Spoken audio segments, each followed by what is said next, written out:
ಓಂ ಶ್ರೀ ಗುರು ಬಸವಲಿಂಗಾಯ ನಮಃ.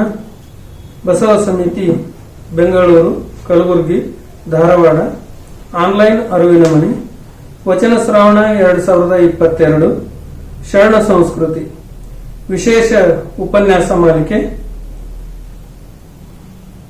ಈ ಕಾರ್ಯಕ್ರಮಕ್ಕೆ ಫೇಸ್ಬುಕ್ ಹಾಗೂ ಯೂಟ್ಯೂಬ್ನಲ್ಲಿ ವೀಕ್ಷಿಸುತ್ತಿರುವಂತಹ ಎಲ್ಲ ಶರಣ ಬಂಧುಗಳಿಗೆ ಹೃತ್ಪೂರ್ವಕವಾಗಿ ನಾನು ಸ್ವಾಗತವನ್ನು ಕೋರುತ್ತೇನೆ.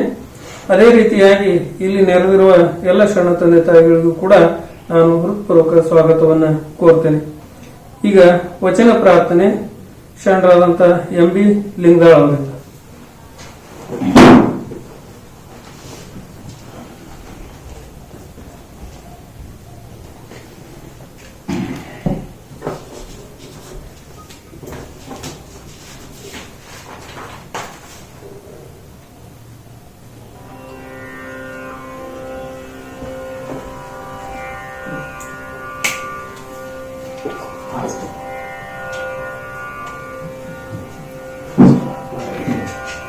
ಓಂ ಶ್ರೀ ಗುರು ಬಸವಲಿಂಗಾಯ ನಮಃ.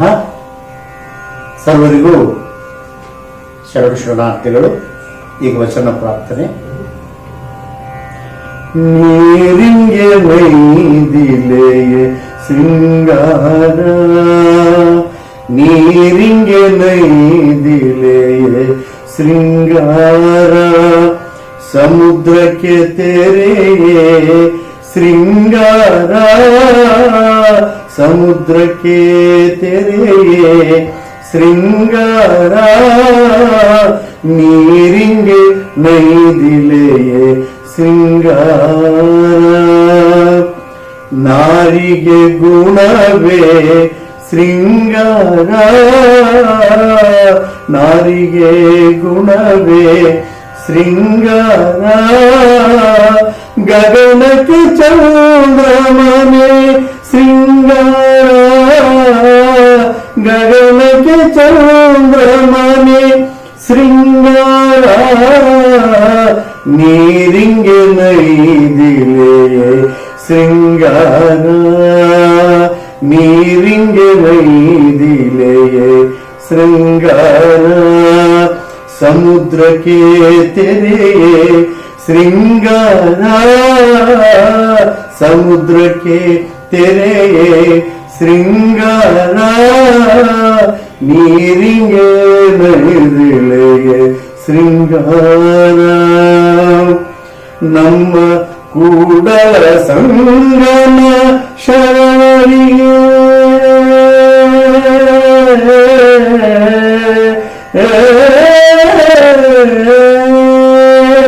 ನಮ್ಮ ಕೂಡಲ ಸಂಗಮ ಶರಣರಿಗೆ ನೊಸಲ ವಿಭೂತಿಯೇ ಶೃಂಗಾರ, ನೊಸಲ ವಿಭೂತಿಯೇ ಶೃಂಗಾರ, ನೀರಿಂಗೆ ನೈದಿಲೆಯೇ ಶೃಂಗಾರ, ಸಮುದ್ರಕ್ಕೆ ತೆರೆಯೇ ಶೃಂಗಾರ, ನಾರಿಗೆ ಗುಣವೇ ಶೃಂಗಾರ, ಗಗನಕ್ಕೆ ಚಂದ್ರಮನೆ ಶೃಂಗಾರ, ನಮ್ಮ ಕೂಡಲ ಸಂಗಮ, ನಮ್ಮ ಕೂಡಲ ಸಂಗಮ ಶರಣರಿಗೆ ನೊಸಲ ವಿಭೂತಿಯೇ ಶೃಂಗಾರ, ನೀರಿಂಗೆ ನೈದಿಲೆಯೇ ಶೃಂಗಾರ, ನೀರಿಂಗೆ ನೈದಿಲೆಯೇ ಶೃಂಗಾರ. ಶರಣ.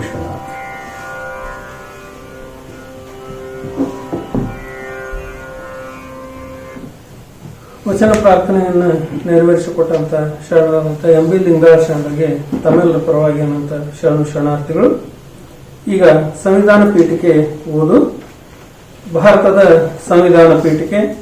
ಭಾರತದ ಜನತೆಯಾದ ನಾವು ಭಾರತವನ್ನು ಸಾರ್ವಭೌಮ, ಸಮಾಜವಾದಿ, ಧರ್ಮನಿರಪೇಕ್ಷ, ಪ್ರಜಾಸತ್ತಾತ್ಮಕ ಗಣರಾಜ್ಯವನ್ನಾಗಿ ರೂಪಿಸುವುದಕ್ಕಾಗಿ ಭಾರತದ ಎಲ್ಲಾ ಪ್ರಜೆಗಳಿಗೆ ಸಾಮಾಜಿಕ, ಆರ್ಥಿಕ ಮತ್ತು ರಾಜಕೀಯ ನ್ಯಾಯವನ್ನು ವಿಚಾರ, ಅಭಿವ್ಯಕ್ತಿ, ನಂಬಿಕೆ, ಧರ್ಮ, ಮತ್ತು ಉಪಾಸನೆಯ ಸ್ವಾತಂತ್ರ್ಯವನ್ನು, ಸ್ಥಾನಮಾನ ಮತ್ತು ಅವಕಾಶಗಳ ಸಮಾನತೆಯನ್ನು ದೊರೆಯುವಂತೆ ಮಾಡುವುದಕ್ಕಾಗಿ ವ್ಯಕ್ತಿ ಗೌರವ, ದೇಶದ ಏಕತೆ ಮತ್ತು ಸಮಗ್ರತೆಗಾಗಿ ಎಲ್ಲರಲ್ಲಿ ಭ್ರಾತೃತ್ವ ಭಾವನೆಯನ್ನು ಮೂಡಿಸುವುದಕ್ಕೆ ದೃಢ ಸಂಕಲ್ಪ ಮಾಡಿ ನಮ್ಮ ಸಂವಿಧಾನ ಸಭೆಯಲ್ಲಿ 1949ನೇ ಇಸವಿಯ ನವೆಂಬರ್ ತಿಂಗಳ 26ನೇ ದಿನದಂದು ಈ ಸಂವಿಧಾನವನ್ನು ನಮಗೆ ನಾವೇ ಅರ್ಪಿಸಿಕೊಂಡು ಅಂಗೀಕರಿಸಿ ಶಾಸನವಾಗಿ ವಿಧಿಸಿಕೊಂಡಿದ್ದೇವೆ.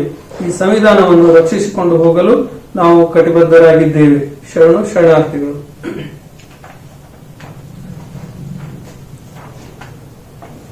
ನಿನ್ನೆಯ ದಿನ ನಾವು ಮೂಲ ಸ್ವರೂಪದ ನಾಮ ನಿರ್ದೇಶನವಾಗಿ ಮಂತ್ರ ಅನ್ನುವಂತ ವಿಷಯದ ಕುರಿತಾಗಿ ಅನುಭವವನ್ನ ಕೇಳಿದ್ವಿ. ಅದರಲ್ಲಿ ಬಯಲು ರೂಪದ ಮೂಲ ಸ್ವರೂಪವಾದುದರಿಂದ ಹಾಗೆ ರೂಪವಾದ ಮೂಲ ಸ್ವರೂಪದ ನಾಮ ನಿರ್ದೇಶನವೇ ಮಂತ್ರ. ಒಂದು ಹಂತದಲ್ಲಿ ಮಾತೆ ಮಂತ್ರ. ಆತ್ಯಂತಿಕವಾಗಿ ನಾವು ಸಾಧಿಸಬೇಕಾದುದು ಮಾತೆ ಮಂತ್ರ. ನುಡಿದ ನುಡಿಯೊಳಗೆ ಪರವಸ್ತುವನ್ನೇ ಕಾಣಬೇಕು. ಇದನ್ನು ಸಿದ್ಧಿಸಿಕೊಳ್ಳುವುದೇ ಮಂತ್ರ ಮೂಲ ಆಶಯ ಅನ್ನುವಂಥ ವಿಷಯವಾಗಿ ನಿನ್ನೆ ಶರಣರಾದಂತಹ ಅಶೋಕಣ್ಣ ಬರಗುಂಡಿ ಅವರು ತಮ್ಮ ಅನುಭವವನ್ನು ನಮ್ಮ ಜೊತೆಗೆ ಹಂಚಿಕೊಂಡ್ರು. ಇವತ್ತಿನ ವಿಷಯ ಭಿನ್ನತೆಯ ನಳಿದ ವಿಭೂತಿ. ಈ ವಿಷಯವಾಗಿ ಈಗ ಶರಣರಾದಂತಹ ಅಶೋಕಣ್ಣ ಬರಗುಂಡಿ ಅವರು ನಮ್ಮೊಂದಿಗೆ ತಮ್ಮ ಅನುಭವವನ್ನು ಹಂಚಿಕೊಳ್ಬೇಕು ಅಂತ ಹೇಳಿ ಅವರಲ್ಲಿ ಕೇಳ್ಕೊಳ್ತಾ ಅವರನ್ನ ವೇದಿಕೆಗೆ ಹೃತ್ಪೂರ್ವಕವಾಗಿ ನಾನು ಸ್ವಾಗತಿಸ್ತಾ ಇದ್ದೀನಿ.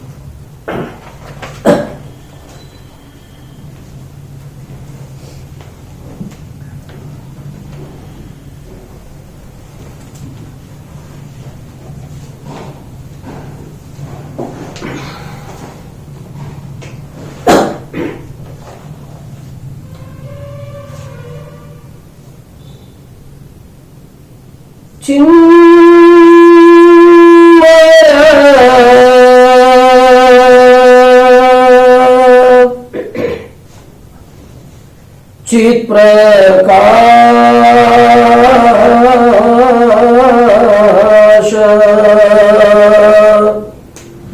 चिदानंद लिंगवे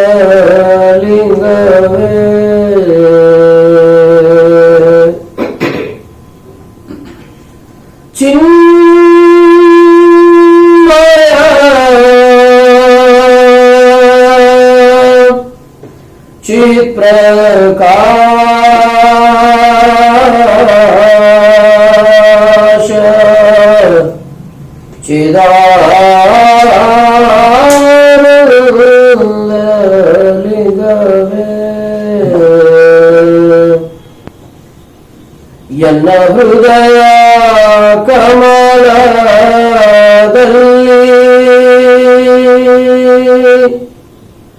ಬೆಳಗಿ ತೋರುವ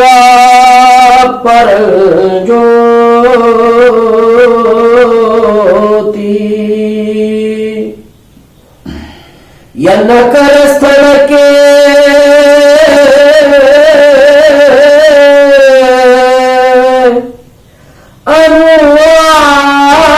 ಅನುವಾದ ಧರ್ಮಿ ಎನ್ನ ಕಂಗಳ ಕೊನೆಯಲ್ಲಿ ಮೂರ್ತಿಗೊಂಡಿಪೇಯ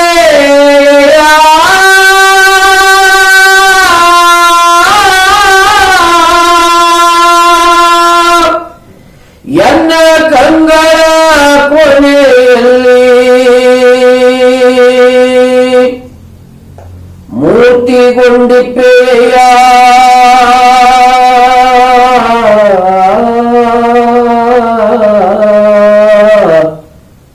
ಕೂಡಲ ಸಂಗಮದೇವಾ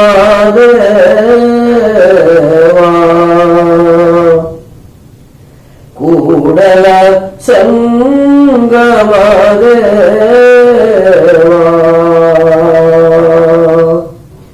ಚಿನ್ಮಯ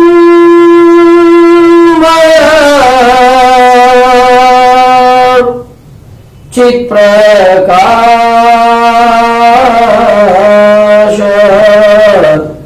ಚಿದಾನಂದ ಲಿಂಗವೇ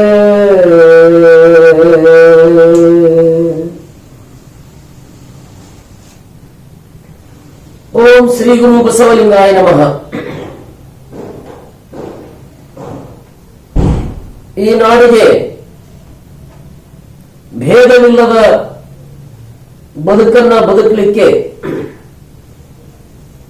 ಲಿಂಗಾಯತವೆಂಬ ಕ್ರಿಯಾ ಮಾರ್ಗವೊಂದನ್ನು ಕರುಣಿಸಿ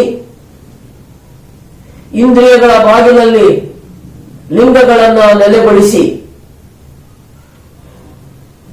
ಅಂಗಕ್ಕೆ ಆಚಾರ, ಮನಕ್ಕೆ ಅರಿವು ನೀಡುತ್ತಾ ಕಂಗಳಲ್ಲಿ ಲಿಂಗವನ್ನ ತೋರುತ್ತಾ ಈ ಜಗವನ್ನೆಲ್ಲ ಲಿಂಗದ ರಾಶಿಯನ್ನಾಗಿ ಪರಿವರ್ತಿಸಲು ಅಹರ್ನಿಶಿಯಾಗಿ ದುಡಿಯುತ್ತಲೇ ಅದ್ಭುತವಾಗಿರುವಂತಹ ಲಿಂಗಾಯತವೆಂಬ ಆ ದರ್ಶನವನ್ನ ನೀಡಿದ ಧರ್ಮಗುರು ಬಸವ ತಂದೆಯನ್ನ ಆ ಪರಂಪರೆಯ ಎಲ್ಲ ಕಾಯಕದ ಆ ಎಲ್ಲ ಶರಣರುಗಳನ್ನ ಧನ್ಯತೆಯಿಂದ ನೆನೆದು ಅವರು ನೀಡಿದ ಲಿಂಗಾಯತವೆಂಬ ಈ ಸಮೂಹ ಸೃಷ್ಟಿಗಾಗಿ ಅವರನ್ನ ಅತ್ಯಂತ ಧನ್ಯತೆಯಿಂದ ಕೃತಜ್ಞತೆಯಿಂದ ನೆನೆಯುತ್ತಲೇ ಅನಂತ ಕೋಟಿ ಶರಣಾರ್ಥಿಗಳನ್ನ ಅವರಿಗೆ ಸಲ್ಲಿಸಿ ಈ ಆನ್ಲೈನ್ ಅರಿವಿನ ಮನೆಯ ಈ ಕಾರ್ಯಕ್ರಮದ ಮುಖಾಂತರ ವೀಕ್ಷಿಸುತ್ತಿರುವ ಯಾವತ್ತೂ ಶರಣ ಬಂಧುಗಳೇ, ನೆರೆದಿರುವಂತಹ ಯಾವತ್ತೂ ಶರಣ ತಂದೆ ತಾಯಿಗಳೇ, ತಮ್ಮೆಲ್ಲರ ಜಂಗಮ ಪಾದಗಳಿಗೆ ಭಕ್ತಿಯ ಶರಣಾರ್ಥಿಗಳು.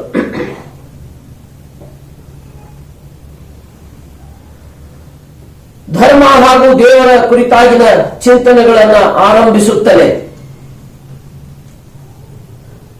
ಅದೊಂದು ಧರ್ಮ ಅಂತ ಅನ್ನಿಸಿಕೊಳ್ಳಬೇಕಾದಲ್ಲಿ, ಅದು ನಿಜವಾಗಿರುವಂತಹ ಒಂದು ಮಾರ್ಗ ಅಂತ ಅನ್ನಿಸಿಕೊಳ್ಳಬೇಕಾದಲ್ಲಿ, ಅದು ಹೊಂದಬೇಕಾಗಿರುವಂತಹ, ಕಡ್ಡಾಯವಾಗಿ ಹೊಂದಲೇಬೇಕಾಗಿರುವಂತಹ ಜೀವದಯಾಪರ ಗುಣವನ್ನು ಹೊಂದಿ ಆ ದಯೆಯನ್ನ ಬಿತ್ತುತ್ತಲೇ ಸಾಗಬೇಕು. ಹಾಗೆ ದಯಾಪೂರಿತವಾಗಿರುವಂತಹ ದೃಷ್ಟಿಯನ್ನುಳ್ಳ ಆ ಆಚರಣೆ ಮಾತ್ರ ಅದು ಧರ್ಮ ಅಂತ ಅನಿಸ್ತದೆ, ಮಿಕ್ಕಿದ್ದೆಲ್ಲವೂ ಕೂಡ ಅಧರ್ಮ ಅಂತ ಅನಿಸ್ಕೊಳ್ತದೆ. ಯಾವುದರಲ್ಲಿ ಜೀವಪರವಾಗಿರುವಂತಹ ಆಲೋಚನೆಗಳು ಇಲ್ಲವೋ, ಹೀಗಾಗಿ ಈ ಜೀವನದಲ್ಲಿ ಅವು ಪ್ರತಿಷ್ಠಾಪನೆಗಳು ಮತ್ತು ಆಚರಿಸಲ್ಪಡಲು ಅವು ಯೋಗ್ಯವಾಗಿಲ್ಲ ಅನ್ನುವ ಹಿನ್ನೆಲೆಯಲ್ಲಿ ಅವು ಕೇವಲ ಅಧರ್ಮವನ್ನ ಅವು ಪ್ರತಿಪಾದಿಸ್ತದೆ. ಅಧರ್ಮ ಅದು ತ್ಯಾಜ್ಯವಾಗಬೇಕಾದ ಹಿನ್ನೆಲೆಗಳಲ್ಲಿ ಅಂತ ಎಲ್ಲ ಮತಗಳಲ್ಲಿ ಇರುವಂತಹ ಆ ಎಲ್ಲ ನ್ಯೂನ್ಯತೆಗಳನ್ನ ತಿರಸ್ಕರಿಸುತ್ತಲೇ ಎಲ್ಲ ಕಾಲಕ್ಕೂ, ಎಲ್ಲ ಪ್ರಸಂಗಕ್ಕೂ, ಎಲ್ಲ ವ್ಯಕ್ತಿಗಳಿಗೂ, ಈ ಸಕಲ ಜೀವರಾಶಿಗಳೆಲ್ಲರಿಗೂ ಕೂಡ ಹಿತವನ್ನೇ ಮಾಡುವಂತಹ ಶಾಶ್ವತ ಮೌಲ್ಯಗಳನ್ನು ನಾವು ಬದುಕಬೇಕಾಗ್ತದೆ. ಹಾಗೆ ಬದುಕುವುದು ಆ ಮಾರ್ಗ, ಅದು ಧರ್ಮದ ಮಾರ್ಗ ಅಂತ ಅನಿಸಿಕೊಳ್ತದೆ.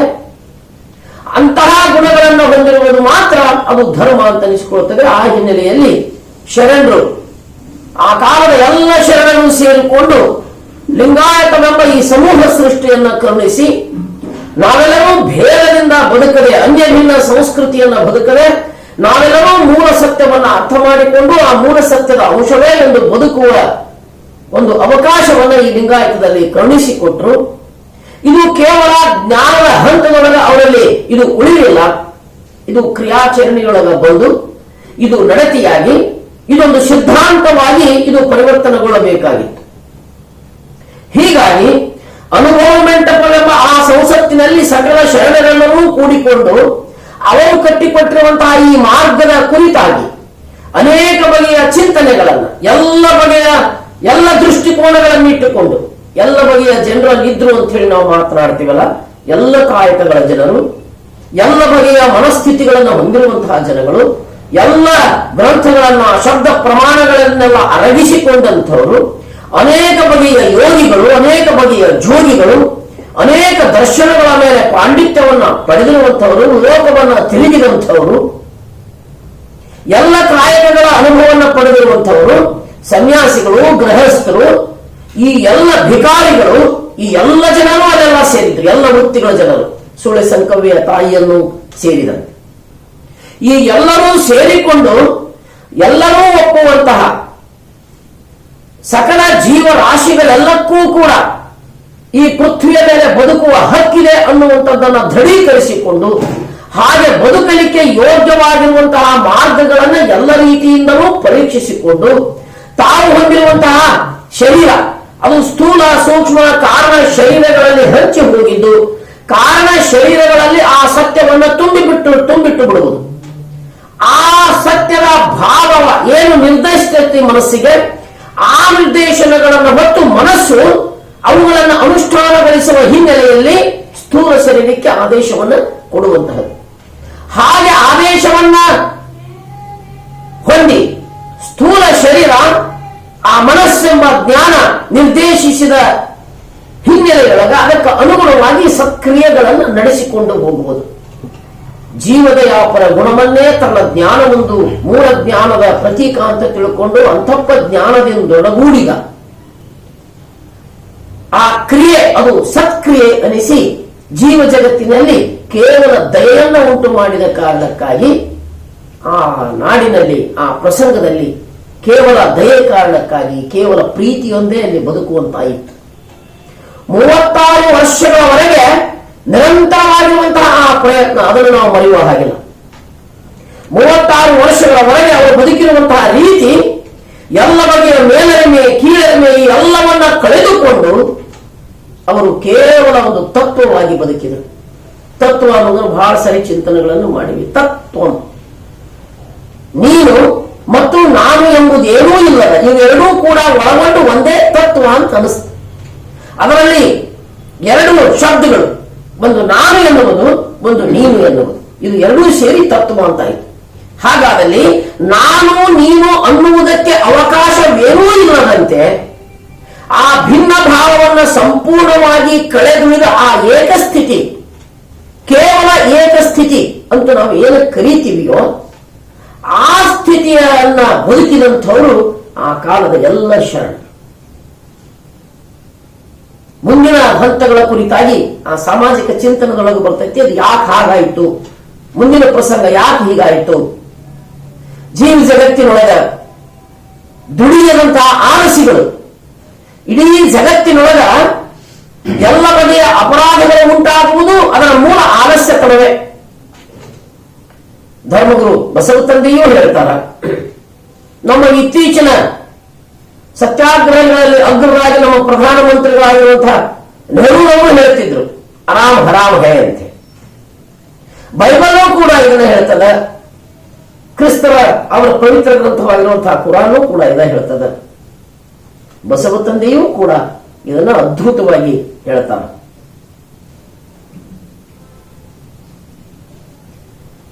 ರವೀಂದ್ರನಾಥ್ ಟ್ಯಾಗರ್ ಅವರು ಹೇಳ್ತಾರೆ, ಅಂತರಂಗವನ್ನು ಅರಳಿಸು ಒಲವೇ ಅಂತಃಕರಣದ ಒಲ ನಲಿವೆ ಅಂತ ಹೇಳುವಾಗ ಒಳಗಿನ ಈ ಅಲಸಿಕೆಯನ್ನ ಕಳೆಯೈ ಅಂತ ಹೇಳಿಕೊಂಡು ತಮ್ಮ ಅಂತರಂಗಕ್ಕೆ ಪ್ರಾರ್ಥಿಸಿಕೊಳ್ಳುತ್ತಾರೆ. ಆಲಸ್ಯತನದಿಂದಾಗಿ ಆತ ಅಜ್ಞಾನಕ್ಕೊಳಗಾಗಿ ತಾನು ದುಡಿಯದೇ ತಿನ್ನುವ ವಾಮ ಮಾರ್ಗಗಳನ್ನು ಬಳಸಿಕೊಂಡು ದುಡಿಯುವ ಜನರನ್ನ ಯಾರಲ್ಲಿ ಐತಿ ಅವರಿಂದಲೇ ಕಸ್ಕೋಬೇಕಲ್ಲ, ದುಡಿಯಲಾರ್ದಂಥ ತನ್ನ ಹೊಟ್ಟೆಯನ್ನು ತುಂಬಿಸ್ಕೋಬೇಕಲ್ಲ. ಹೀಗಾಗಿ ಅದಕ್ಕೆ ನಾವು ಪುರೋಹಿತ ಮನಸ್ಸು ಅಂತ ಕರಿತೀವಿ. ಪುರೋಹಿತ ಮನಸ್ಸು ಅಂದ ಕೂಡ ಯಾವುದೋ ಒಂದು ಜಾತಿ, ಯಾವುದೋ ಒಂದು ಧರ್ಮ, ಯಾವುದೋ ಒಂದು ವರ್ಗ ಅಂತಲ್ಲ. ಅದರಲ್ಲಿರುವಂತಹ ಒಂದೊಮ್ಮೆ ದುಡಿಯದೆ ಇನ್ನೊಬ್ಬರ ಸ್ವತ್ತನ್ನ ಬೇರೆ ಬೇರೆ ಮಾರ್ಗಗಳ ಮುಖಾಂತರ ನಾನು ಪಡೆದಿದ್ದಾದರೆ ಅದು ನನ್ನ ಒಳಗಿನ ಪುರೋಹಿತ ಮನಸ್ಸು. ಅದು ಎಲ್ಲರಲ್ಲಿಯೂ ಐತದು, ಬಹಳಷ್ಟು ಜನರಲ್ಲಿಯೂ ಐತದು. ಅದು ದುಡಿಯದೇ ಇರುವಂತಹ ವ್ಯವಸ್ಥೆಗೆ ತಾನು ಒಳಗಾಗಿ ಉಳಿದವರನ್ನ ಶೋಷಿಸಿ ಅವರ ಕಾಯಕದ ಫಲವನ್ನ ಬೇರೆ ಬೇರೆ ಮಾರ್ಗಗಳಿಂದ ಕಸಿದುಕೊಳ್ಳುತ್ತಿರುವ ಹಿನ್ನೆಲೆಯೊಳಗ ಅವರಲ್ಲಿ ಹುಟ್ಟಿರುವಂತಹ ಆ ಸ್ವಾರ್ಥ, ಪುರೋಹಿತ ಮನಸ್ಸಿನ ಆ ಸ್ವಾರ್ಥ ಅನೇಕ ಬಗೆಯ ತಂತ್ರಗಳನ್ನು ಹೂಡಿಕೊಂಡು ಅವರಲ್ಲಿರುವಂತಹ ಮೂಲ ಆಲಸ್ಯತನ, ಆ ಆಲಸ್ಯತನವೇ ಪುರೋಹಿತ ಮನಸ್ಸಿಗೆ ಅವರು ಒಳಗಾಗುವಂತೆ ಮಾಡಿತು. ದುಡಿಯದೇ ತಿನ್ನುವಂತಹ ವ್ಯವಸ್ಥೆಗೆ ಅದು ಬಂತು. ಹೀಗಾಗಿ ದುಡಿದವರ ಆ ಪ್ರತಿಫಲವನ್ನ ಬೇರೆ ಬೇರೆ ಮಾರ್ಗಗಳ ಮುಖಾಂತರ ದೈಹಿಕವಾಗಿಯೋ ಮಾನಸಿಕವಾಗಿಯೋ ಬೌದ್ಧಿಕವಾಗಿಯೋ ಯಾವುದೇ ಪ್ರಮಾಣಗಳನ್ನಿಟ್ಟುಕೊಂಡು ಅದನ್ನು ಕಸಿದುಕೊಂಡು ತಿನ್ನುವಂತಹ ಪ್ರವೃತ್ತಿಗೆ ಒಳಗಾಯ್ತಲ್ಲ, ಅದರ ಭಾಗವಾಗಿ ಅಲ್ಲಿ ಕ್ರಾಂತಿ ಅನ್ನುವಂಥದ್ದು ಹುಟ್ಟುಕೊಂಡು ಬೇರೆ ಬೇರೆ ಬಗೆಯ ತಂತ್ರಗಳನ್ನ ಅದು ಬಳಸಿಕೊಂಡು ಬಿಡುತ್ತು. ದುಡಿಯುವ ಈ ಒಟ್ಟವಾಗಿರುವಂತಹ ಜನರ ಒಗ್ಗಟ್ಟನ್ನ ಮುರಿಯಲಿಕ್ಕೆ ದೈಹಿಕವಾಗಿ ದಬ್ಬಾಳಿಕೆಯನ್ನು ಕೂಡ ಅದು ಮಾಡಿತು. ಅವರು ಕಟ್ಟಿಕೊಂಡಿರುವಂತಹ ಆ ಮಹಾತತ್ವವನ್ನು ಬಿಂಬಿಸುವಂತಹ ವಚನಗಳ ಕಟ್ಟುಗಳಿಗೆ ಭಂಗ ತರಲಾಯಿತು. ಆ ವಚನಗಳಲ್ಲಿ ಬೇಡಾದದ್ದನ್ನ ಶರಣರು ಯಾವುದು ಬೇಡ ಅಂತ ಹೊರಗೆ ಹಾಕಿದ್ರೋ ಆ ನಂತರದ ದಿನಗಳಲ್ಲಿಯೂ ಕೂಡ ಅವ್ಯಾತವಾಗಿ ಅದರೊಳಗೆ ಸೇರಿಸಿಕೊಂಡು ಬಂದಿರುವುದನ್ನು ಇನ್ನೂ ಕೂಡ ನಾವು ಕಾಣ್ತಾ ಇದ್ದೀವಿ. ಆ ಹಿನ್ನೆಲೆಯಲ್ಲಿ ಚಿಂತಿಸುತ್ತಾ ಹೋದಂತೆಲ್ಲ ಆ 36 ವರ್ಷಗಳ ಆ ಅಖಂಡ ಶ್ರಮವನ್ನ ನಡೆದುಕೊಂಡು ಇಂದೂ ಕೂಡ ಈ ನಾಡು ಅಂತಹದೇ ವ್ಯವಸ್ಥೆ ಈ ಜಗತ್ತಿನಲ್ಲಿ ಇರಲಿ ಅಂತ ಹೇಳಿ ಅಪೇಕ್ಷಿಸುವ ಹಿನ್ನೆಲೆಯಲ್ಲಿ ನಾವು ಅದನ್ನು ಮತ್ತೆ ಬದುಕಿಸುವಂತಹ ಒಂದು ಕೈಂಕರ್ಯಕ್ಕೆ ನಾವು ಒಳಗಾಗಬೇಕಾಗ್ತದೆ. ಸಂವಿಧಾನದ ಆಶಯವೂ ಕೂಡ ಅದೇ. ಇಲ್ಲಿ ದುಡಿಯೋ ಮಾತ್ರ ನಿಜವಾದಂತಹ ದೇಶಭಕ್ತ, ದುಡಿಯೋ ಮಾತ್ರ ನಿಜವಾದ ಅವನ ಕಾಂಟ್ರಿಬ್ಯೂಷನ್ ಅದ. ಆತನ ಕಾಂಟ್ರಿಬ್ಯೂಷನ್ ಈ ದೇಶಕ್ಕೆ ದುಡಿಯುವುದರ ಮುಖಾಂತರ ದೇಶದ ಉತ್ಪನ್ನವನ್ನು ಹೆಚ್ಚಿಸ್ತಾನ, ಎಲ್ಲರಿಗೂ ಕೂಡ ಅನ್ನವನ್ನು ಕೊಡ್ತಾನ, ಸರಿಯಾದ ರೀತಿಯೊಳಗೆ ತೆರಿಗೆಗಳನ್ನು ತುಂಬುತ್ತಾನ, ತೆರಿಗೆ ತುಂಬಕ್ಕೆ ಯೋಗ್ಯ ಆಗ್ತಾನ. ಆ ಮುಖಾಂತರವೇ ಜನೋಪಯೋಗಿ ಆಗಿರುವಂತಹ ಕೆಲಸಗಳು, ಲೋಕೋಪಯೋಗಿ ಆಗಿರುವಂತಹ ಎಲ್ಲ ಕೆಲಸಗಳು ನಡೀತಾವು. ಈ ದೇಶದಲ್ಲಿ ನಡೆಯುವಂತಹ ಈ ಎಲ್ಲ ಅಭಿವೃದ್ಧಿ ಯೋಜನೆಗಳು ಪ್ರತಿ ದುಡಿಯುವ ವ್ಯಕ್ತಿ ಕೊಟ್ಟಿರುವಂತಹ ತೆರಿಗೆಯಿಂದ ಅನ್ನೋದನ್ನು ನಾವು ಮರೆಯುವ. ಹೀಗಾಗಿ ಅದ್ಭುತವಾಗಿ ಆ ಕಾಯಕವನ್ನ ಆ ದೈವತ್ವದ ಮಟ್ಟಕ್ಕೆ ಮೀರಿ, ಆ ದೈವತ್ವವನ್ನು ಮೀರಿದ ಮಹಾ ಸಿದ್ಧಾಂತವನ್ನಾಗಿ ರೂಪಿಸಿದಂಥವರು ಶರಣ. ಹಾಗೆ ರೂಪಿಸಿರುವಂತಹ ಈ ಮಹಾತತ್ವ, ಈ ಅರಿವು ಆತನ ಅಂತರಂಗದಲ್ಲಿ ಇದ್ದು ಅಜ್ಞಾನಕ್ಕೆ ಒಳಗಾಗಿ ಅದು ತೋರದೇ ಇರುವ ಹಿನ್ನೆಲೆಯಲ್ಲಿ ತೋರಬಲ್ಲ ಗುರು ಬಂದು ಗುರುಲಿಂಗ ಜಂಗಮ ಸ್ವರೂಪವಾಗಿರುವಂತಹ ಇಷ್ಟಲಿಂಗವನ್ನ ಅವನ ಅಂಗೈಯಲ್ಲಿ ತೋರಿ ಈ ಅರಿವು ನಿನ್ನ ಅಂತರಂಗದೊಳಗದ ಇದನ್ನು ಹಿಡಿದು ನೀನು ಸಾಧಿಸುವಂತ ತಿಳ್ಕೊಂಡು ಆತ 6 ಬಗೆಯಲ್ಲಿ ಬೋಧಿಸ್ತಾನ. ಅದನ್ನು ನಾವು ಚಿಂತನೆ ಮಾಡಿ ಗುರುತತ್ವದಲ್ಲಿ ಅದೇ ಬೋಧಿಸುವಲ್ಲಿ, ತನುವಿನ ಆ ಕರ್ಮೇಂದ್ರಿಯಗಳ ದೋಷಗಳನ್ನು ಕಳೆದುಕೊಳ್ಳುವಲ್ಲಿ ಆತ ದೀಕ್ಷಾಗುರುವಾಗಿ, ಬೋಧಿಸುವಲ್ಲಿ ದೀಕ್ಷಾಗುರುವಾಗಿ, ಶಿಕ್ಷಿಸುವಲ್ಲಿ ಶಿಕ್ಷಣವನ್ನು ಕೊಡುವಲ್ಲಿ, ವಿಷಯೇಂದ್ರಿಯಗಳನ್ನು ಗ್ರಹಿಸುವಲ್ಲಿ, ಆ ಅರಿವನ್ನ ನೀಡುವಲ್ಲಿ, ವಿಷಯೇಂದ್ರಿಯಗಳ ದೋಷವನ್ನು ಕಳೆಯುವಲ್ಲಿ ಆತ ಹೇಗೆ ನಡ್ಕೊಳ್ಬೇಕು ಅನ್ನುವಂಥದ್ದನ್ನ ಬೋಧಿಸ್ತಾನೆ. ಈ 3 ಬಗೆಯ ದೀಕ್ಷೆಗಳ ಕುರಿತಾಗಿ ನಾವು ಮಾತನಾಡ್ತೀವಲ್ಲ, ಕ್ರಿಯಾ ದೀಕ್ಷೆ, ಮಂತ್ರ ದೀಕ್ಷೆ, ವೇದಾ ದೀಕ್ಷೆ ಅಂತ ಹೇಳಿ ಇವುಗಳೆಲ್ಲದಲ್ಲಿಯೂ ಕೂಡ ಆತ ಬೋಧಿಸ್ತಾ ಬರ್ತಾನ. ಕರ್ಮೇಂದ್ರ ಈ ವಿಷಯೇಂದ್ರಿಯಗಳನ್ನು ಯಾವ ಅಜ್ಞಾನದಲ್ಲಿ ತುಂಬಿಕೊಂಡಿತ್ತು ಅದನ್ನು ಕಳೆಯುವ ಬಗೆ ಹಾಗೆ, ಅಂತರ್ಯಾಮಿಯಲ್ಲಿ ಶಿವನಿಹನು ಅನ್ನುವಂತಹ ಆ ಪ್ರಜ್ಞೆಯನ್ನು ಅರ್ಥ ಮಾಡಿಕೊಂಡು ಅಲ್ಲಿರುವಂತಹ ಅಜ್ಞಾನವನ್ನು ಕಳೆಯುವುದು ಹೇಗೆ, ಆ ಕುರಿತಾಗಿ ದೀಕ್ಷಾಗುರು, ಶಿಕ್ಷಾಗುರು, ಮೋಕ್ಷಾಗುರು ಜ್ಞಾನೇಂದ್ರಿಯಗಳಲ್ಲಿ ಅಡಗಿರುವಂತಹ ಅಜ್ಞಾನವನ್ನು ಕಳೆಯುವುದರ ಮುಖಾಂತರವೇ ಎಲ್ಲ ಬಗೆಯ ಗ್ರಹಿಕೆಗಳನ್ನು ಸುಧಾರಿಸಿಕೊಂಡು ಆತ ಪರಿಪೂರ್ಣ ಸತ್ಯವಾಗಿ ಬದುಕ್ತಾನ ಅನ್ನುವಲ್ಲಿ ನಿಜವಾಗಿರುವಂತಹ ಬಿಡುಗಡೆಯನ್ನು ಅಜ್ಞಾನದಿಂದ ಪಡಿತಾನ, ರೂಪದ ಅಜ್ಞಾನವನ್ನ ಪಡಿತಾನ ಅನ್ನುವಲ್ಲಿಗೆ ಆತ ಮೋಕ್ಷ ಗುರುವಾಗಿ, ಮುಂದಿನ ಹಂತದಲ್ಲಿ ದೀಕ್ಷಾಗುರು, ಶಿಕ್ಷಾಗುರು, ಮೋಕ್ಷಗುರು, ಗುರುವಿನ ಗುರು ದಶವಾಯುಗಳ ಶುದ್ಧಿ, ಪರಮಗುರು ಪರಮಾರಾಧ್ಯ ಅನ್ನುವಂತಹ ಐಕ್ಯ ಸ್ಥಿತಿಯನ್ನ, ಆ ನಿಜದ ಅರಿವಿನ ಪರಿಪೂರ್ಣತೆಯನ್ನ ಪಡೆಯುವ ಕುರಿತಾಗಿ ಆತ ಬೋಧನೆಗಳನ್ನ ಮಾಡಿದ ಹಿನ್ನೆಲೆಯಲ್ಲಿ ಆ ಪಡೆದಿರುವಂತಹ ಆ ಬೋಧನೆಗಳನ್ನ ತನ್ನ ಅಂತರಂಗದಲ್ಲಿ ಇಳಿಸಿಕೊಂಡು ಅದನ್ನ ತಾನು ಇಡೀ ದೇಹಕ್ಕೆ ಅಳವಡಿಸಿಕೊಳ್ಳುವಲ್ಲಿ, ಯಾಕಂದ್ರೆ ಅದು ಬೋಧಿಸಿರುವಂತಹದ್ದು ಆ ಬೋಧನೆ ಆ ಪರವಸ್ತುವಿನ ತಿಳುವಳಿಕೆಯಾಗಿರುವುದರಿಂದ ಅದು ಲಿಂಗದ ತಿಳುವಳಿಕೆಯೇ ಆಗಿದೆ. ಅದು ಅರುಹಿನ ಕುರುಹು. ಇದು ಆ ಅರುಹನ್ನ ಅರಿದಾದ ಮೇಲೆ ಆ ಅರುಹಿನ ಕುರುಹಾಗಿರುವಂತಹ ಲಿಂಗವನ್ನ ಹಿಡಿದುಕೊಂಡು ಆ ಅರುಹನ್ನ ದೇಹದ ಒಳಗೆ ಆತ ಪ್ರವೇಶಿಸಿಕೊಂಡು ತನು ಮನ ಭಾವಗಳನ್ನು ಶುದ್ಧಿ ಮಾಡ್ತಾನ. ಇಷ್ಟಲಿಂಗ ಪ್ರಾಣಲಿಂಗ ಭಾವದ ಕುರಿತಾಗಿಯೂ ನಾವು ಮಾತನಾಡಿವಿ.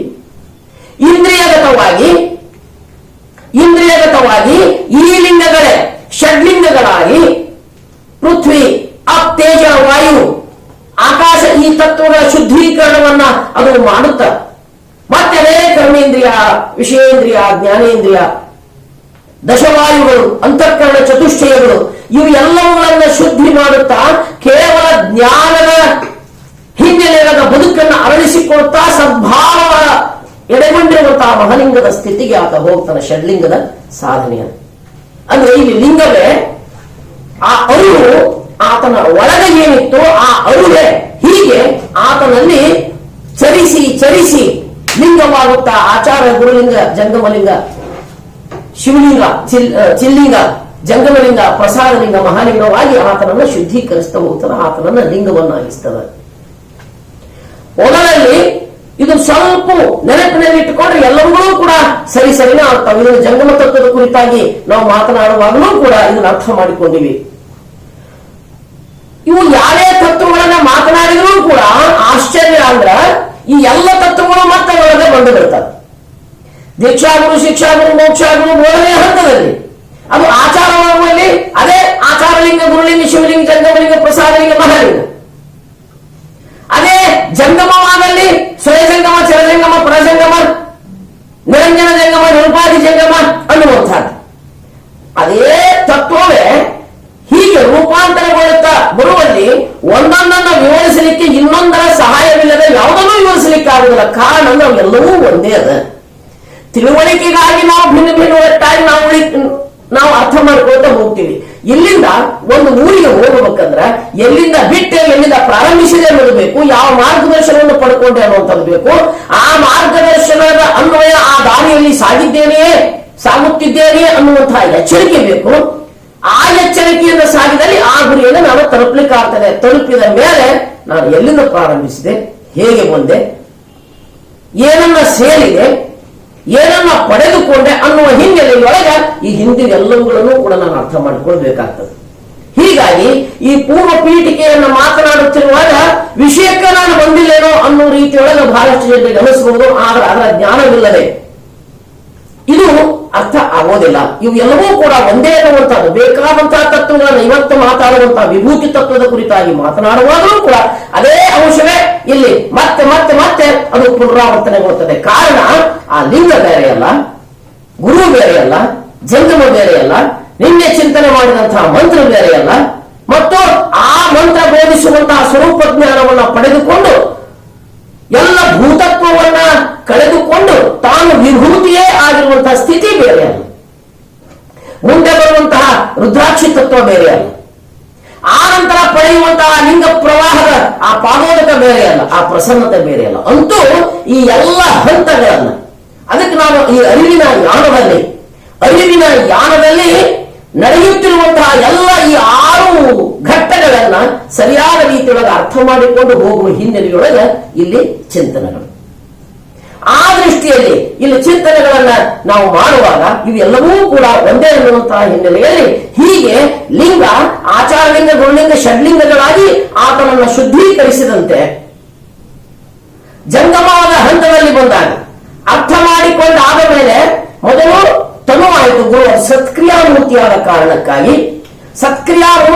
ಕಾರಣಕ್ಕಾಗಿ ಕ್ರಿಯೆಗಳನ್ನ ನಡೆಸುವ ಕುರಿತಾಗಿನ ಬೋಧನೆಗಳನ್ನ ಮಾಡಿ ಸ್ಥೂಲದಲ್ಲಿರುವುದೂ ಕೂಡ ನೀನೇ ಪರವಸ್ತುವೆ, ಸೂಕ್ಷ್ಮದಲ್ಲಿ ಷಡ್ಲಿಂಗಗಳಾಗಿ ಚರಿಸುವಲ್ಲಿ, ಹಾಗೆ ಚರಿಸಿ ಆ ಆತ್ಯಂತಿಕ ಸ್ಥಿತಿಯನ್ನ ತಲುಪುವಲ್ಲಿ ನೀನು ಲಿಂಗವೇ ಅನ್ನುವಂತಹ ಭಾವವನ್ನು ಸೂಕ್ಷ್ಮದಲ್ಲಿ ಅಲ್ಲಿ ನೆಲೆಗೊಳಿಸಿದ ಅನಂತರದಲ್ಲಿ ಆತನಲ್ಲಿ ಉಂಟಾಗುವಂತಹ ಆ ಮನ ಅದು ವಿಚಾರ ಶುದ್ಧಿಯಿಂದ ಕೂಡಿರ್ತದೆ.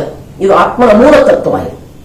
ಹಾಗೆಯೇ ಆ ಆತ್ಮ, ಆ ಶರೀರ, ಆ ದೇಹ, ಆ ಜೀವಿ ಹೊಂದಿರುವಂತಹ ಆ ಭಾವ ಇವು ಎರಡರುಗಳ ಸಂಘಟ್ಟದಿಂದ ಆಗಿರುವಂತಹದ್ದು. ಶುದ್ಧವಾಗಿರುವಂತಹ ಆಚಾರ ಗುರುತತ್ವ, ಶುದ್ಧವಾಗಿರುವಂತಹ ಲಿಂಗ ತತ್ವ, ಆ ವಿಚಾರ, ಈ ಶುದ್ಧ ಆಚಾರ, ಶುದ್ಧ ವಿಚಾರಗಳಿಂದ ಇವು ಎರಡೂ ಕೂಡ ಒಂದಾದಾಗ ಅರಿವಿನ ನಡೆ ಆಗಿದ್ದಲ್ಲಿ ನಿಜವಾದಂತಹ ತೃಪ್ತಿ, ಆನಂದ ಸಿಗ್ತೈತಿ. ಅದು ಲಿಂಗಾನಂದ ಸಮರಸ ಅಂತ ಅನಿಸಿಕೊಳ್ತೈತಿ. ಗುರಿಗೆ ತಕ್ಕಂಥ ಜ್ಞಾನವನ್ನ ನನ್ನ ಮನದಲ್ಲಿ ಹೊಂದಿದೆ. ಹೀಗಾಗಿ ವಿಚಾರದ ಶುದ್ಧಿ, ಆ ಜ್ಞಾನದ ಜಾಡನ್ನ ಹಿಡಿದುಕೊಂಡು ಅದನ್ನು ಸಂಪಾದಿಸುವ ನಡೆಯನ್ನ ನಾನು ರೂಢಿಸಿಕೊಂಡೆ. ಹೀಗಾಗಿ ನನಗೆ ನಿಜವಾಗಿರುವಂತಹ ಆನಂದ, ಆ ಮೂಲ ಜ್ಞಾನವನ್ನು ಸೇರಿದ ಆನಂದ. ಹೆಂಡನಗಲಿದ ಆನೆ ಮತ್ತೆ ತನ್ನ ಹೆಣ್ಣನ್ನು ಸೇರಿದ ಮೇಲೆ ಪಡೆಯುವ ಆನಂದವನ್ನು ಪಡೆಯುವ ಹಾಗೆ, ಮಳೆ ಎಲ್ಲೋ ಆಗಿರುವಂತಹ ಮಳೆಯ ಹನಿಯೂ ಕೂಡ ಮಳೆಯ ಸಮುದ್ರವನ್ನ ಸೇರಿ ಅದರಲ್ಲಿ ನಿಶ್ಚಂತನಾಗಿ ಭಿನ್ನ ಭಾವವನ್ನು ಕಳೆದುಕೊಳ್ಳದೆ ಕೃಷ್ಣ, ಗೋದಾವರಿ, ಮಲಪ್ರಭಾ ಎಲ್ಲ ಭಿನ್ನ ಭಾವಗಳನ್ನು ಕಳೆದುಕೊಂಡು ಆ ಸಾಗರದಲ್ಲಿ ಅನಂತ ಆನಂದವನ್ನ ಪಡೆಯುವ ಹಾಗೆ ಇಲ್ಲಿ ಆತ ಜಂಗಮವಾಗಿ ಕಂಗೊಳಿಸ್ತಾನೆ. ಆ ಜಂಗಮ ಅನ್ನುವಂತಹ ಸ್ಥಿತಿ ಅದು 6 ಬಗೆಯಲ್ಲಿ ಆತನನ್ನ ಶುದ್ಧೀಕರಿಸುವಂತಹ ಭಾವಗಳನ್ನು ಅಭಿವ್ಯಕ್ತಿಪಡಿಸುವಂತಹ ಸ್ಥಿತಿಗೆ ಆತನನ್ನು ಒಯ್ತದೆ. ಅದಕ್ಕೆ ಸ್ವಯಜಂಗಮ, ಚರಜಂಗಮ, ಪರಜಂಗಮ, ನಿರಂಜನ ಜಂಗಮ, ನಿರುಪಾಧಿಕ ಜಂಗಮ ಅಂತ ಹೇಳಿ ಅವುಗಳನ್ನ ನಾವು ವರ್ಣಿಸಿಕೊಂತ ನಾವೆಲ್ಲ ಬರ್ತೀವಿ.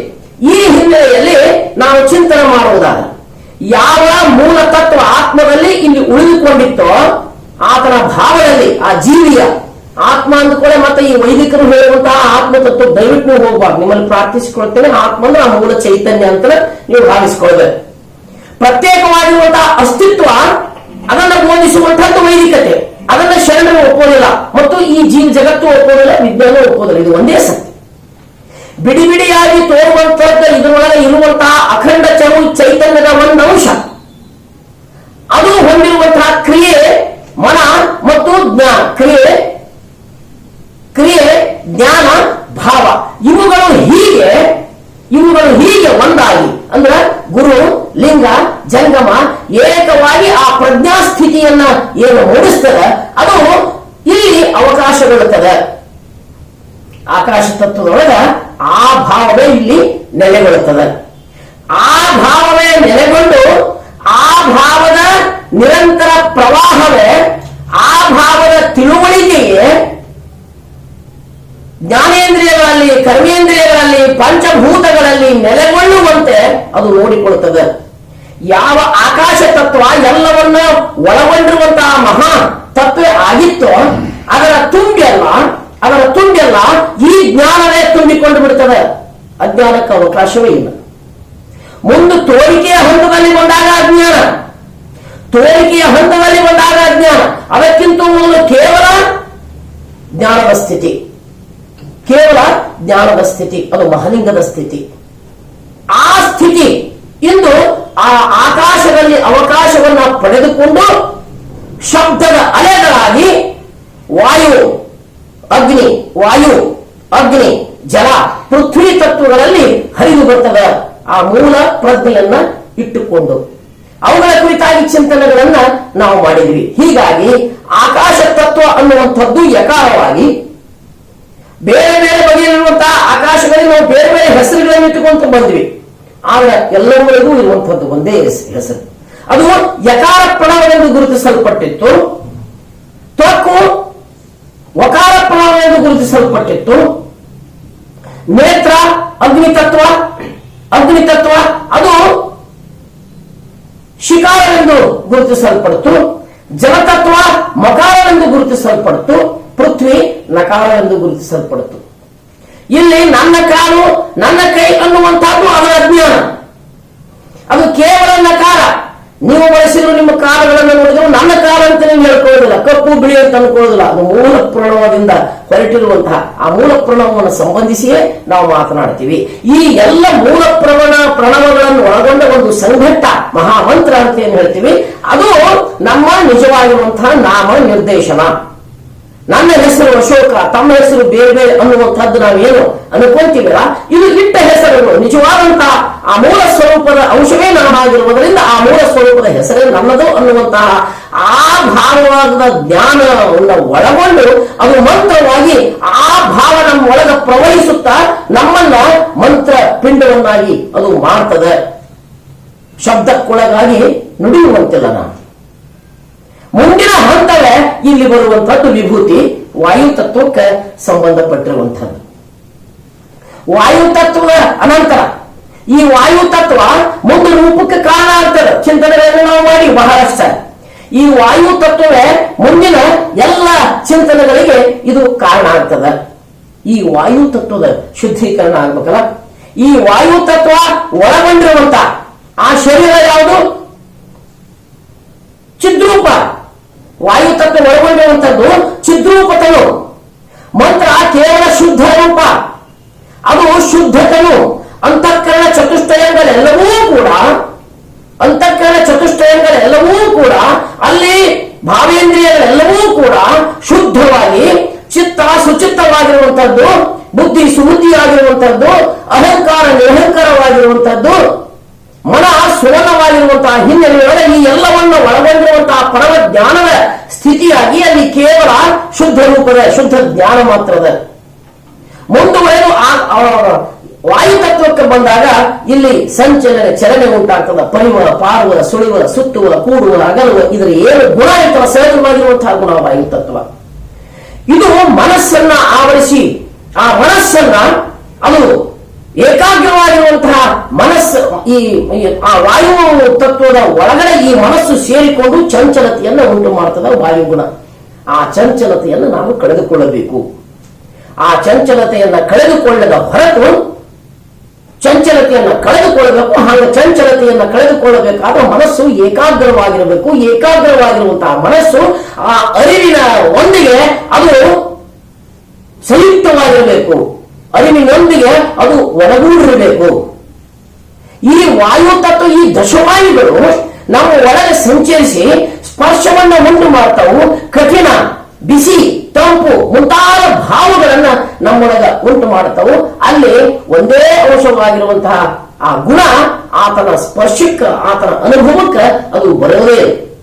ಹೀಗಾಗಿ ಇಲ್ಲಿ ಯಾವ ಮೂಲ ಜ್ಞಾನ, ಆ ಮಂತ್ರ ಜ್ಞಾನ ಅಂತ ನಾವೇ ಅಂದ್ವೋ, ಆ ಜ್ಞಾನ ಇಲ್ಲಿ ಈ ವಾಯು ತತ್ವದೊಂದು ಒಡನೆ ಅದು ಸೇರಿಕೊಳ್ತದೆ. ವಾಯು ತತ್ವದೊಡನೆ ಸಂಪೂರ್ಣವಾಗಿ ಸೇರಿಕೊಂಡು ಈ ಮನಸ್ಸು ಸುಮನ, ಈ ಮನಸ್ಸು ಸುಮನ ಆಗಬೇಕು. ಸುಮನ ಆಗದೆ ಹೋದ ಇದರ ಒಳಗಿರುವಂತಹ ರೂಪ, ಇದರ ಒಳಗಿರುವಂತಹ ಜಲ.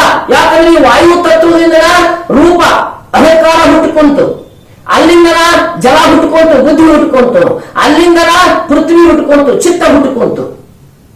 ವಾಯು ತತ್ವದಿಂದ ಇವೆಲ್ಲವೂ ಬಂದವಲ್ಲ. ಹೀಗಾಗಿ ಇವೆಲ್ಲವುಗಳಲ್ಲಿ ಮೂಲದಲ್ಲಿ ಅವು ಎಲ್ಲವೂ ಅಡಗಿಕೊಂಡ ಕುಂತ ಕಾರಣಕ್ಕಾಗಿ ನನಗೆ ಬೇರೆ ಬೇರೆ ಬೇರೆ ಅಂತ ಹೇಳಿ ಅನಿಸ್ತದ.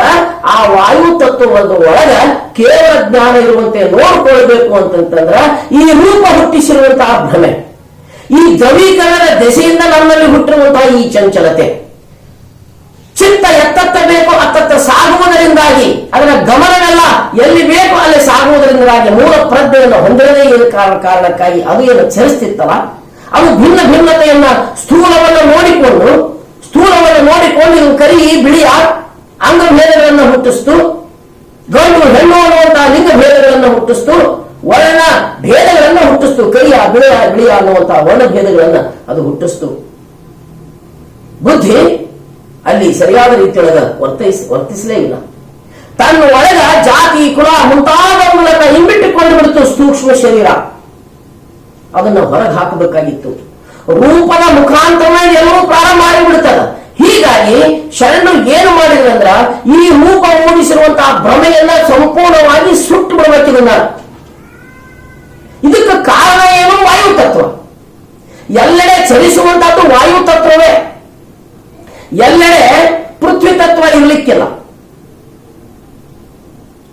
ಎಲ್ಲೆಡೆ ಬೇರೆ ಬೇರೆ ತತ್ವಗಳು ಆ ಪ್ರಮಾಣದಲ್ಲಿ ಇರಲಿಕ್ಕಿಲ್ಲ. ಎಲ್ಲೆಡೆ ಹೀಗೆ ನುಗ್ಗುವಂಥದ್ದು ಆ ಸ್ಪರ್ಶದ ಅನುಭವವನ್ನ, ಲಿಂಗ ಸ್ಪರ್ಶನದ ಹೊರತಾಗಿ ಇದು ಅನ್ಯ ಸ್ಪರ್ಶಗಳನ್ನ ಮಾಡುವುದರ ಮುಖಾಂತರ ಆ ತಿಳುವಳಿಕೆಗೆ ಬಂದು ಇಡೀ ಆಗಿರುವಂತಹ ವ್ಯವಸ್ಥೆ ಆ ವಾಯುವಿನ ಒಳಗಡೆ ಅಜ್ಞಾನ ಸುಳಿದು ದೇಹದ ಎಲ್ಲ ಭಾಗಗಳ ಎಲ್ಲೆಲ್ಲಿ ಒಳಗಡೆ ಅವಕಾಶ ಇದೆಯೋ ಅದೆಲ್ಲಲ್ಲಿ ತುಂಬಿಕೊಂಡು ಅದು ಈತನ ಅಜ್ಞಾನದ ಕ್ರಿಯೆಗಳಿಗೆ ಕಾರಣವಾಗ್ತದೆ.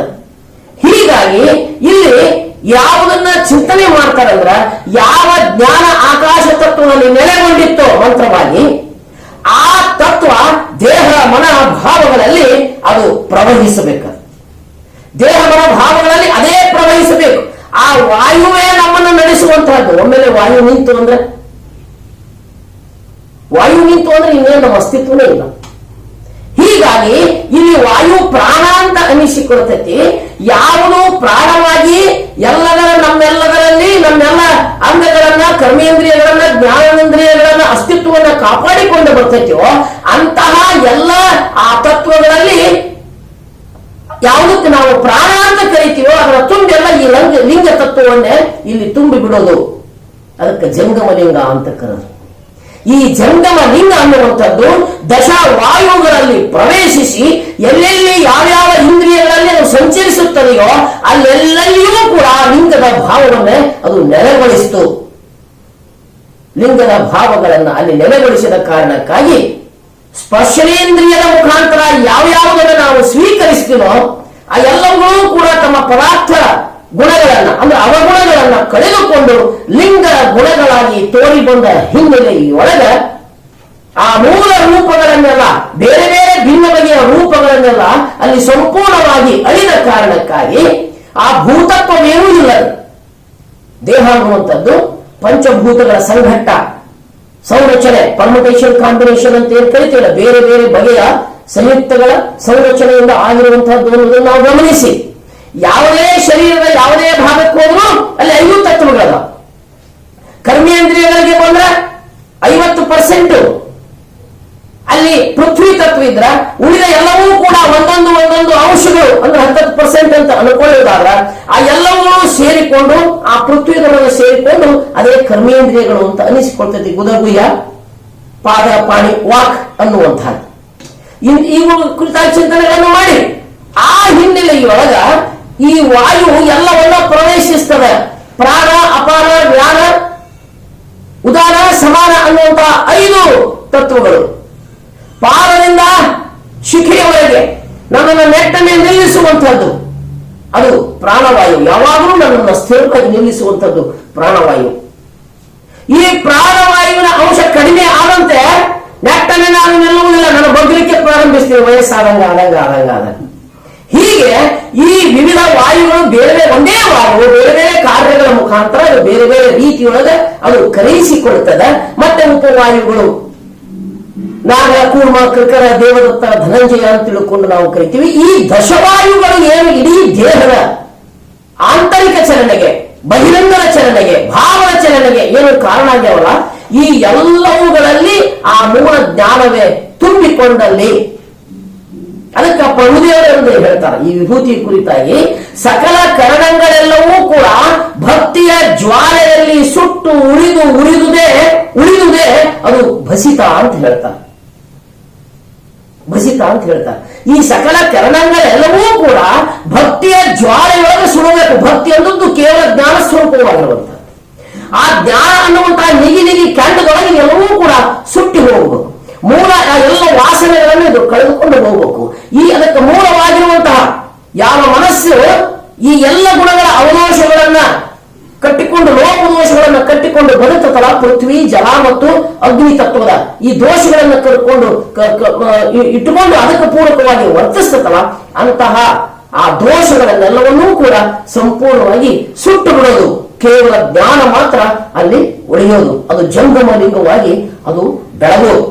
ಹಾಗೆ ಬೆಳಗಿನಂತೆ ನೋಡಿಕೊಳ್ಳುವ ಹಿನ್ನೆಲೆಯೊಳಗ ಶರಣರು ಏನು ಭಾವಿಸ್ತಾರ ಅಂತಂತಂದ್ರ, ಈ ವಸ್ತು ತೋರಿ ಬರುವಂತಹ ವಸ್ತು ಇದು ತಾನಲ್ಲ, ಇದು ಪರಶುವ ತತ್ವವೇ ಅನ್ನುವಂತಹ ತಿಳುವಳಿಕೆಗೆ ಬಂದಾದ ಮೇಲೆ ಅವರು ಉದಾಹರಣೆಯನ್ನು ಕೊಡ್ತಾರೆ, ಪ್ರಭುವರೇ ಕೊಡ್ತಾರೆ. ಚಂದ್ರಮನ ಕಾಂಬಳೆ ಚಂದ್ರನ ನೋಡಬೇಕು ಅಂತನ್ನುವಂತ ಅಪೇಕ್ಷೆ ಯಾಕೆ ಉಂಟಾಗ್ತದೆ ನಮಗೆ? ಯಾವ ಕಾರಣಕ್ಕಾಗಿರ್ಬೇಕು? ಆ ಚಂದ್ರಮನಿಂದ ಒದಗಿರುವಂತಹ ಬೆಳಗ್ಗೆ ಕಾರಣ. ಚಂದ್ರಮನ ಕಾಂಬಳೆ ಆತ ಕೊಡುವಂತಹ ಬೆಳಕಿಗಾಗಿ ಹೋಗ್ತೇನೆ. ಸೂರ್ಯನ ಕಾಂಬಳೆ ಆ ಸೂರ್ಯನಿಂದ ಒದಗಿದ ಬೆಳಗ್ಗೆ ಕಾರಣ. ಜ್ಯೋತಿಯನ್ನ ಕಾಂಬಳೆ ಆ ಜ್ಯೋತಿಯಿಂದ ಒದಗಿದ ಬೆಳಗ್ಗೆ ಕಾರಣ. ರತ್ನವ ಕಾಂಬಳೆ ಆ ರತ್ನದಿಂದ ಒದಗಿದ ಬೆಳಗ್ಗೆ ಕಾರಣ. ಹಾಗೆ ನಮ್ಮ ಗುಹೇಶ್ವರ ಲಿಂಗಮ ಕಾಂಬಳೆ ಎಲ್ಲಿ ಕಾಣಬೇಕದನ್ನ? ನನ್ನಲ್ಲಿಯೇ ಕಾಣಬೇಕಲ್ಲ, ಈ ಜಗತ್ತಿನಲ್ಲಿಯೇ ಕಾಣಬೇಕಲ್ಲ. ಗುಹೇಶ್ವರ ಲಿಂಗ, ಕೂಡಲ ಸಂಗಮ ದೇವ, ಚನ್ನಮಲ್ಲಿಕಾರ್ಜುನ ಅನ್ನುವಂತಹ, ಅಖಂಡೇಶ್ವರ ಅನ್ನುವಂತಹ ಅವ್ರ ಗುರುಗಳ ಹೆಸರು ಅನ್ನೋದು. ಅಖಂಡೇಶ್ವರ ಅನ್ನುವಂಥದ್ದು ಮಹಾಪ್ರಜ್ಞೆಯ ಹೆಸರು. ಅದನ್ನ ಹೇಗ್ಯಾಗೋ ತಿರುಚಿ ಬಿಡ್ತಾರೆ. ಹಾಗಲ್ಲ, ಅವರೆಲ್ಲ ಅಂಕಿತ ನಾಮಗಳೂ ಕೂಡ ಆ ಮೂಲ ಪ್ರಜ್ಞೆಯ ಹೆಸರೇ ಅನ್ನೋದನ್ನ ದೇವರೊಬ್ಬ ನಾಮ ಹಲವಂತ ಕುರಿತು ಚಿಂತಿಸುವಾಗ ನಾವು ಮಾತನಾಡಿ, ಅವು ಎಲ್ಲವೂ ಕೂಡ ಪರಮ ಪ್ರಜ್ಞೆಯ ಹೆಸರುಗಳೇ. ಅದನ್ನ ಕಾಪಾಡೆ ಆ ಮಹಾವಸ್ತುವಿನ ಪರಮ ಪ್ರಕಾಶದಿಂದ ಒಗೆದ ಭಸಿತವೇ ಮುಖ್ಯ ಕಾಣಿರಣ್ಣ ಗುಹೇಶ್ವರ ಅಂತ ಹೇಳಿ ಪ್ರಭುದೇವ ಹೇಳ್ತಾರೆ. ಅದನ್ನ ಕಾಣಲಿಕ್ಕೆ ಅದನ್ನು ಹೇಗೆ ಕಾಣಬೇಕು? ಚಂದ್ರಮನ್ನ ಕಾಣಬೇಕು ಅಂತಂತಂದ್ರೆ ಆತರ ಬೆಳಗಿನ ಮುಖಾಂತರ ನಾನು ಗುರುತಿಸ್ತೇನೆ. ಸೂರ್ಯನನ್ನ ಕಾಣಬೇಕು ಅಂದ್ರೆ ಸೂರ್ಯನ ಬೆಳಕಿನ ಮುಖಾಂತರ ಆತನನ್ನು ನಾನು ಗುರುತಿಸ್ತೇನೆ. ವಜ್ರ ಬೀರುವ ಆ ಬೆಳಕಿನ ಮುಖಾಂತರ ಅದನ್ನು ಗುರುತಿಸ್ತೇನೆ. ರತ್ನವನ್ನ ಅದರ ಮುಖಾಂತರ ಗುರುತಿಸ್ತೇನೆ. ಗುಹೇಶ್ವರನೆಂಬ ಈ ಪರಮ ಪ್ರಜ್ಞೆಯನ್ನ ನಾನು ಗುರುತಿಸುವುದು ಹೇಗೆ ಅಂತಂತಂದ್ರ ಆ ಪರಮ ಪ್ರಕಾಶದಿಂದೊಗೆದ ಆ ಮಹಾ ಬೆಳಗು ಏನೈತಲ್ಲ ಅದನ್ನ ಭಸಿತವನ್ನಾಗಿ ಸ್ವೀಕರಿಸಿದಂಥವರೊಳಗ ಅದನ್ನು ನಾನು ಕಾಣುತ್ತೇನೆ. ಆ ಮಹಾವಸ್ತುವಿನ ಪರಮ ಪ್ರಕಾಶದ ಬೆಳಗ್ಗೆ ಅಂತರಂಗದ ಆ ಬೆಳಗ್ಗೆ ಬಹಿರಂಗದಲ್ಲಿ ಅದು ವಿಭೂತಿಯಾಗಿ ಮಾರ್ಪಡ್ತದೆ. ಇದು ಬೂದಿ ಅಲ್ಲ, ಇದು ಯಜ್ಞದ ಬೂದಿ ಅಲ್ಲ.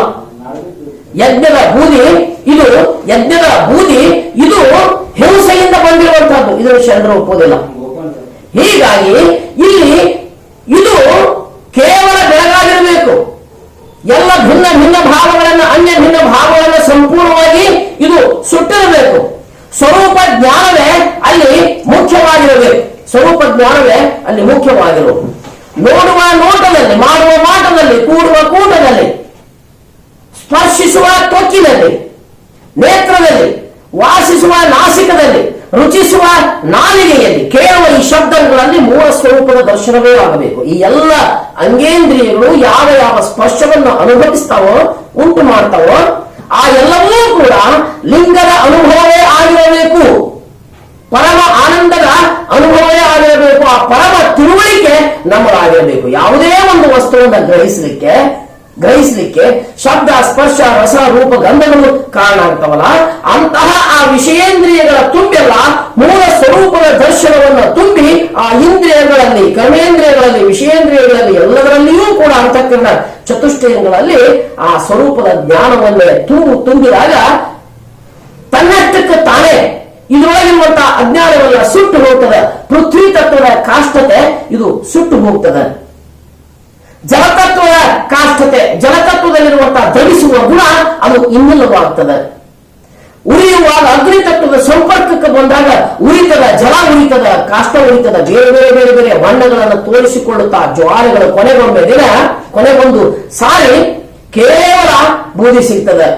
ಅದರಲ್ಲಿಯೂ ಕೂಡ ಸ್ವಲ್ಪ ಕಪ್ಪು ಇರ್ತದೆ. ಅದು ಕಪ್ಪು ತಮೋಗುಣವನ್ನ ಪ್ರತಿಪಾದಿಸಿದ್ರೆ ಈ ಮೊದಲಿರುವಂತಹದ್ದು ಕಪ್ಪು ಅನ್ನುವಂತಹ ಬೂದಿ ಅದು ರಜೋಗುಣವನ್ನ, ಅಂದ್ರೆ ಅಜ್ಞಾನ ಮತ್ತು ಜ್ಞಾನ ಅದರೊಳಗೆ ಬಿಳಿಯದೆ, ಆದ್ರೆ ಇನ್ನೂ ಸ್ವಲ್ಪ ಕಪ್ಪು ಅಂಟಿಕೊಂಡದ. ಮೊದಲಿಂದು ಕೇವಲ ಕಾಷ್ಟತೆ, ಕೇವಲ ಧರಿಸುವ ಗುಣ, ಅದು ತಮ ಅಂತನಿಸಿಕೊಂಡ್ರೆ, ಜಡ ಅಂತನಿಸಿಕೊಂಡ್ರೆ, ಸ್ಥಾವರ ಅಂತನಿಸಿಕೊಂಡ್ರೆ ಅದನ್ನ ಸುಡುವುದರ ಮೊದಲನೇ ಹಂತವಾಗಿ ರಜ ಮತ್ತು ರಜೋಗುಣ ಅಲ್ಲಿ ಉಳಿತದೆ. ಅದನ್ನ ಮತ್ತೆ ಮತ್ತೆ ಮತ್ತೆ ಸುಡುವಲ್ಲಿ, ಮತ್ತೆ ಸಂಸ್ಕರಿಸುವಲ್ಲಿ, ಆ ಅಗ್ನಿಯನ್ನ ಬಳಸುವಲ್ಲಿ ಆ ರೂಪ ಸಂಪೂರ್ಣ ನಿರೂಪವಾದ ಹಿನ್ನೆಲೆಯೊಳಗೆ ನಿರಹಂಕಾರ ಭಾವವನ್ನ ಒಳಗೊಂಡು ಅದು ವಾಯು ತತ್ವದ ಶ್ವೇತ ವರ್ಣವನ್ನ ಹೊಂದುತ್ತದೆ. ಅಂತಿಮವಾಗಿ ನಿರೂಪಗೊಂಡು ನಿರಹಂಕಾರ ಭರಿತವಾಗಿ, ನಿರಹಂಕಾರ ತೋರಿಕೆ ಕಾರಣಕ್ಕಾಗಿ ಅಹಂ ಬಂತು. ತೋರಿಕೆ ಎಲ್ಲವನ್ನೂ ಕೂಡ ಕಳ್ಕೊಂಡು ಬಿಡುತ್ತದೆ. ಕಾಷ್ಟತೆಯನ್ನು ಸಂಪೂರ್ಣವಾಗಿ ಕಳ್ಕೊಂಡು ಬಿಡುತ್ತು. ತೋರಿಕೆ ಏನೇನಲ್ಲ, ಹೀಗಾಗಿ ಅಹಂಕಾರವೇ ಇಲ್ಲ. ನಾನು ಅಳಿಯದೆ ದಾನ ಭಕ್ತಿಗಳಲ್ಲಿ ಸರ್ವಜ್ಞ ಹೇಳ್ತಾರೆ. ಒಂದು ಕಡೆ ದಾನ ಭಕ್ತಿಗಳಲ್ಲಿ ನಾನು ಮರೆದಿರಬೇಕು. ನಾನೆಂಬ ರೋಗ ನೀಗಿದರೆ ಗುರುಮುಖವು ತಾನೇ ಫಲಿಸುವುದು ಸರ್ವಜ್ಞ. ನಾನು ಅನ್ನುವಂಥದ್ದನ್ನ ಏನು ನಾನು ಅಂಟಿಸಿಕೊಂಡಿರಲ್ಲ, ಅದನ್ನು ಸಂಪೂರ್ಣವಾಗಿ ನಾನು ಕಳೆದು ಬಿಟ್ಟರೆ ಅಲ್ಲಿ ಹೊಡೆಯುವಂತಹದ್ದು ನಿಜವಾಗಿರುವಂತಹ ಅರಿವು. ನಾನು ಉಳಿದುದು ಅರಿವಲ್ಲ, ನಾನು ಅಳಿದುದು ಅರಿವು. ಅಂತಹ ಅರಿವಿನ ವ್ಯಾಪ್ತಿಗೆ ಆತ ಒಳಗಾಗಿ ಈ ಎಲ್ಲ ಭಾವಗಳನ್ನು ಸುಟ್ಟುಕೊಂಡಿರುವಂತಹ ಆ ಭಸ್ಮವನ್ನ ಬಹಿರಂಗಕ್ಕೆ ಧರಿಸ್ತಾನೆ. ಅಂದ್ರೆ ಈ ತಯಾರಿಸುವಂತಹ ವಿಧಾನವೂ ಕೂಡ ಇದಕ್ಕ ಗೋಮಯ ಬೇಕು, ಅದು ಇದು ಏನೇನೇನೇನೂ ಇಲ್ಲ. ಎಲ್ಲ ಭಾವಗಳನ್ನು ಸುಟ್ಟು ಮಾಡಿರುವಂತದ್ದು ಅಷ್ಟೇ. ಅದನ್ನು ಪರಿಷ್ಕರಿಸಬೇಕು. ಅದರ ಕಾಷ್ಟತೆ ಇನ್ನೊಂದು ಸ್ವಲ್ಪ ಉಳಿದಿರ್ತೈತಿ. 1 ಸಲ 2 ಸಲ 3 ಸಲ 4 ಸಲ ಹೆಚ್ಚೆಚ್ಚು ಸಾರಿ ಅದನ್ನು ಸೋಸಿದ ಹಾಗೆ ಅಷ್ಟಷ್ಟು ಶುದ್ಧತೆಯನ್ನು ಪಡ್ಕೊಂತ ಹೋಗ್ತದೆ. ಅಷ್ಟಷ್ಟು ಅದರಲ್ಲಿ ಕಾಠಿಣ್ಯ ಗುಣವನ್ನು ಕಳೆದುಕೊಂಡು ನೋಡಿರ್ಬೇಕಾದ್ರೆ ಮಣ್ಣಿನಿಂದ ತಯಾರು ಮಾಡಿದಂತ ವಿಭೂತಿ ಸುಟ್ರಿತರ ಬೆಳಗಾಗಿರ್ತೈತಿ, ಅದು ವಜ್ಜೆ ಇರ್ತದೆ. ಕಾಠಿಣ್ಯದ ಗುಣ ಇರುತ್ತೆ. ಶುದ್ಧವಾಗಿರುವಂತಹ ವಿಭೂತಿ ಅಂತ ನಾವು ಯಾವ್ದಕ್ಕೆ ಕರಿತೀವಿ ಅಂದ್ರೆ, ಶುದ್ಧವಾಗಿರುವುದನ್ನು ಭೌತಿಕವಾಗಿ ಶುದ್ಧತೆಯನ್ನು ಉಳಿಸಿಕೊಂಡಿರುವಂಥದ್ದು, ಅದರಲ್ಲಿ ಕಾಠಿಣ್ಯತೆಯನ್ನ ಕಳೆದುಕೊಂಡಿರುವಂಥದ್ದು, ಅದರಲ್ಲಿ ಪೃಥ್ವಿ ತತ್ವದ ಅಂಶ ಕಳೆದುಕೊಂಡಿರುವಂತಹದ್ದು.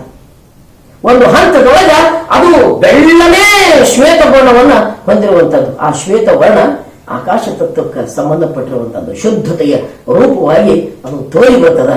ಅದನ್ನ ಪ್ರಣವಕ್ಕೆ ಸಂಬಂಧಿಸಿ ಅದನ್ನ ನಾವು ಧರಿಸಿಕೊಂತೀವಿ. ವಿಭೂತಿ ಎಲ್ಲ ಭೇದಗಳನ್ನ ಸುಟ್ಟಿರೋ, ಆ ಗಿಡ ಈ ಗಿಡ, ಅದರ ಎಲ್ಲಿ ಇದರ ಎಲ್ಲಿ, ಈ ಎಲ್ಲ ಭಾವಗಳನ್ನು ಸುಟ್ಟು ಬಿಟ್ಟಿವಿ. ನದಿಯೊಳಗೆ ನದಿ ಬೆಳೆಸಿದಂತೆ ನಾವು ಆಗಬೇಕಾಗಿತ್ತಲ್ಲ, ನದಿಯೊಳಗೆ ನದಿ ಬೆಳೆಸಿದಂತೆ ನಮ್ಮನ್ನ ಹಾಗೆ ನೋಡಿಕೊಳ್ಳುವುದು ಆ ಶಿವಯೋಗ ಎನ್ನುವುದಾದರೆ, ಲಿಂಗ ಪೂಜೆ ಎನ್ನುವುದಾದರೆ, ಇಲ್ಲಿ ಆ ವಿಭೂತಿಯ ಗುಣವನ್ನು ಅರಿದುಕೊಂಡು ಆಚರಿಸುವುದೂ ಕೂಡ ಆ ಲಿಂಗ ಪ್ರಜ್ಞೆಯನ್ನು ಅಳವಡಿಸುವಂತಹ ಮಾರ್ಗವೇ. ಹೀಗಾಗಿ ಲಿಂಗ ಬೇರೆ, ವಿಭೂತಿ ಬೇರೆ, ಗುರು ಬೇರೆ, ಜಂಗಮ ಬೇರೆ, ಬೇರೆ ಬೇರೆ ಎಂದು ನುಡಿಯುವಂತಿಲ್ಲ. ಎಲ್ಲವೂ ಕೂಡ ಒಂದೇ ತತ್ವವನ್ನು ಪ್ರತಿಪಾದಿಸುವಂಥದ್ದು, ಒಂದೇ ತತ್ವವನ್ನು ಇಡೀ ದೇಹದ ಭಾವಗಳಲ್ಲಿ, ಇಂದ್ರಿಯಗಳಲ್ಲಿ, ಎಲ್ಲದರಲ್ಲಿಯೂ ಕೂಡ ಸಂಪರ್ಕಿಸಿ ಬಿಡೋದು. ಅದು ಬೇರೆ ಇದು ಬೇರೆ, ಬೇರೆಯವರಿಗೆ ಹೇಳಲಿಕ್ಕಾಗಿ ಇದನ್ನು ನಾವು ಈ ರೀತಿ ಚಿಂತನೆಗಳನ್ನ ನಾವು ಮಾಡಬೇಕಾಗ್ತದ.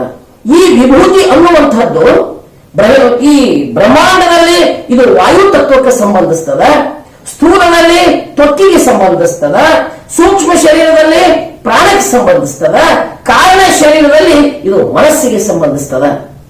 ಹೀಗೆ ಬ್ರಹ್ಮಾಂಡ ತತ್ವದಲ್ಲಿರುವಂತಹ ಆ ಮಹಾಪ್ರಜ್ಞೆಯನ್ನು ಅರಳಿಸಿಕೊಂಡು ಅದು ಪ್ರವೃತ್ತಿ ಪೂರ್ವಕವಾಗಿ ಕೆಳಗೆ ಬಂತು. ಒಂದು ಸ್ವಲ್ಪ ನಾವು ಕೆಳಗಿನಿಂದ ಮೇಲೆ ಹೋಗ್ಬಿಟ್ರೆ ಸ್ಥೂಲದಲ್ಲಿ ಇರುವಂತಹ ಆ ತ್ವಕ್ಕು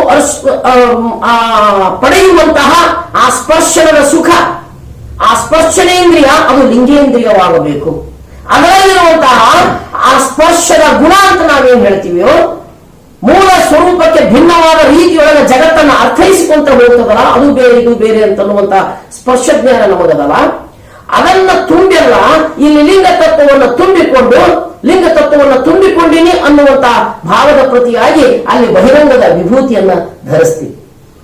ಇನ್ನ ಅಂತರಂಗದಲ್ಲಿ ಹರಿದಾಡುವಂತ, ನಮ್ಮನ್ನೆಲ್ಲ ನಿರ್ದೇಶಿಸುವಂತ, ನಮ್ಮ ಅಸ್ಮಿತೆಯನ್ನು ಕಾಪಾಡಿಕೊಳ್ಳುವಂತ, ನಮ್ಮ ಎಲ್ಲ ಆಲೋಚನೆಗಳನ್ನ ಮುಂದೆ ಸ್ಥೂಲ ತರುವಿನ ಮುಖಾಂತರ ಈಡೇರಿಸಿಕೊಳ್ಳುವಂತಹ ಮನಸ್ಸು ಅಂತ ಪ್ರಾಣ ವಾಯು ಅಂತ ಏನ್ ಹೇಳ್ತೀವಿ, ಅದರ ತುಂಬೆಲ್ಲ ಮತ್ತ ಅದರ ಸ್ವರೂಪ ದರ್ಶನ ಅನ್ನುವಂತಹ ಲಿಂಗ ತತ್ವವನ್ನು ತುಂಬಿ ಬಿಡುವಲ್ಲಿ ಯಾವುದೂ ನಮ್ಮ ಅಸ್ತಿತ್ವಕ್ಕೆ ತೋರಿಬರುವಿಕೆಗೆ ಕಾರಣವಾಗಿದೆಯೋ ಅದರ ತುಂಬೆಲ್ಲ ಆ ಪ್ರಜ್ಞೆಯನ್ನ ತುಂಬುವ ಕಾರಣಕ್ಕಾಗಿ ಆ ಪ್ರಾಣದ ತುಂಬೆಲ್ಲ ಆ ಕಳೆಯನ್ನ ತುಂಬುವುದರಿಂದಾಗಿ ಅದು ಪ್ರಾಣಲಿಂಗ ಅಂತ ಅನಿಸಿಕೊಳ್ತದೆ. ಇದು ಜಂಗಮಲಿಂಗವಾಗಿ ಸ್ಪರ್ಶೇಂದ್ರಿಯ ಉಂಟು ಮಾಡುವಂತಹ, ಪರಿವರ್ತನೆ ಮಾಡುವಂತಹ ರೀತಿ.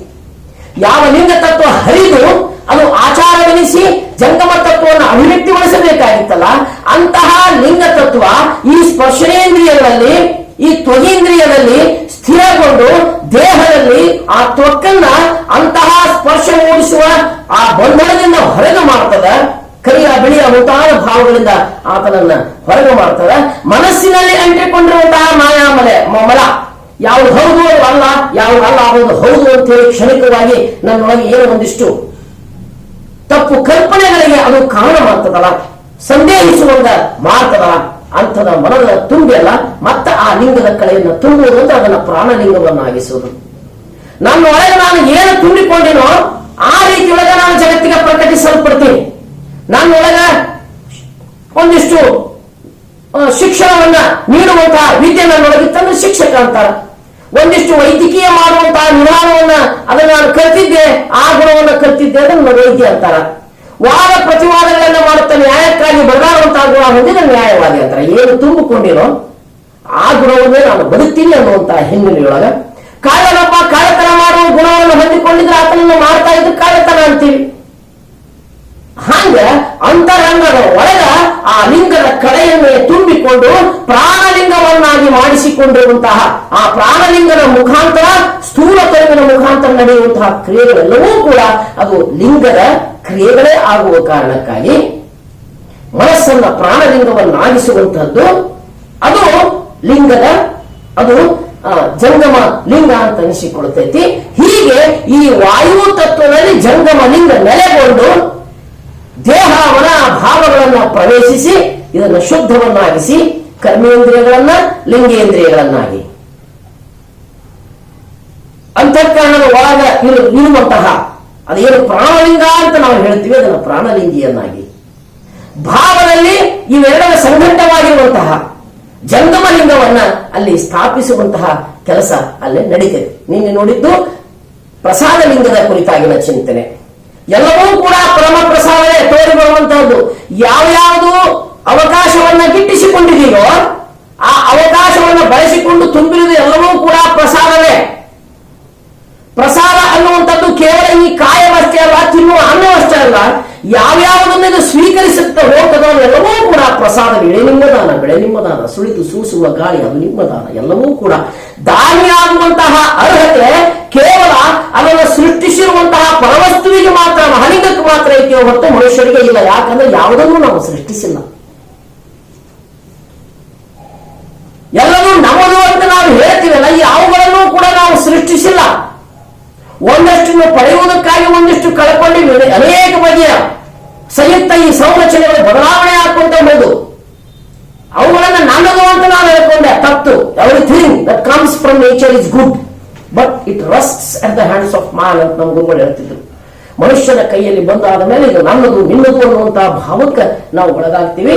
ಹಾಗೆ ನಿಜವಾದಂತಹ ದಾನ ಮಾಡುವ ಹಕ್ಕು ಯಾರಿಗಾದ್ರೂ ಇತ್ತಂದ್ರೆ ಯಾರು ಅದನ್ನ ಗಳಿಸಿಕೊಂಡಾರೋ ಅವರಿಗೆ ಆ ಹಕ್ಕು ಕೇವಲ ಆ ಪರವಸ್ತುವಿಗೆ ಮಾತ್ರ ಐತಿ ಅನ್ನುವಂಥದ್ದು. ಆ ಹಿನ್ನೆಲೆಯೊಳಗ ನಮ್ಮೊಳಗ ಈ ತೋರಿರುವಂತಹ ಇವುಗಳನ್ನ ಎಲ್ಲವನ್ನ ಶುದ್ಧ ಮಾಡಿ, ತನು ಶುದ್ಧ ಮಾಡಿಕೊಂಡು, ಮನಶುದ್ಧ ಮಾಡಿಕೊಂಡು ಇವು ಎರಡರ ಸಂಘಟ್ಟವಾಗಿರುವಂತಹ ಆ ಭಾವದಲ್ಲಿ ಜಂಗತ್ವದ ನೆಲೆಯನ್ನ ಗುರುತಿಸಿಕೊಳ್ಳಲಿಕ್ಕೆ ಇಲ್ಲಿ ನಮಗೆ ಸಹಾಯ ಮಾಡುವಂತಹದ್ದು ಜಂಗಮಲಿಂಗ. ಅಂತರಂಗದಲ್ಲಿ ಅದು ನೆಲೆಗೊಂಡು, ಹೀಗ ಬಹಿರಂಗದಲ್ಲಿ ನೆಲೆಗೊಂಡು, ತೊಕ್ಕಿನಲ್ಲಿ ನೆಲೆಗೊಂಡು, ಹೀಗೆ ಅದು ನನ್ನ ಜಂಗಮವನ್ನಾಗಿಸ್ತದ, ಚಲನಶೀಲನನ್ನಾಗಿಸ್ತದ. ನನ್ನ ಒಳಗ ಆ ಲಿಂಗ ತತ್ವದ ಚಲನೆಯನ್ನ ಉಂಟು ಮಾಡಿ ತುಂಬೆಲ್ಲವೂ ಕೂಡ ಲಿಂಗವೇ, ಹೊರಗೆ ಸೂಸುವಂತಹ ಎಲ್ಲ ತತ್ವವು ಜಂಗಮವೇ ಅನ್ನುವ ಹಾಗೆ ಮಾಡ್ತದ. ಹಂಗ ಮಾಡಬೇಕಾಗಿತ್ತು ಅಂದ್ರ ನನ್ನ ಒಳಗೆ ನಾನು ಯಾವ ಪರಿವರ್ತನೆಗೆ ಒಳಗಾಗಬೇಕಾಗಿತ್ತು ಅಂತಂತಂದ್ರ ನನ್ನ ಒಳಗ ಈ ಭೇದಗಳನ್ನ ಕಟ್ಟಿಕೊಂಡು ನಾನು ಬದುಕುವಂತಿಲ್ಲ. ಈ ಭೇದಗಳನ್ನ ಕಟ್ಟಿಕೊಂಡು ಬದುಕುವಂತಿಲ್ಲ. ಇಂತಹ ಭೇದಗಳನ್ನ ಸಂಪೂರ್ಣ ನಾನು ನಾಶ ಮಾಡಿಬಿಡಬೇಕು, ಸುಟ್ಟು ಬಿಡಬೇಕು ಅನ್ನುವಂಥದ್ದು. ಹಾಗೆ ಸುಟ್ಟಾದ ಮೇಲೆ, ಎಲ್ಲ ಭೇದಗಳನ್ನು ಸುಟ್ಟಾದ ಮೇಲೆ ಉಳಿಯುವ ಶುದ್ಧ ರೂಪವೇ ಅದು ಜಂಗಮ ಅಂತನಿಸಿಕೊಳ್ಳತೈತಿ. ಅಂತಹ ಜಂಗಮ ಲಿಂಗದ ನೆಲೆ ಅದು ಇಲ್ಲಿ ತೋರಿ ಬರುವಂತಹ ವಸ್ತುವಿನೊಳಗ ಅದು ವಿಭೂತಿ ಅಂತ ಅನಿಸಿಕೊಳ್ಳತೈತಿ.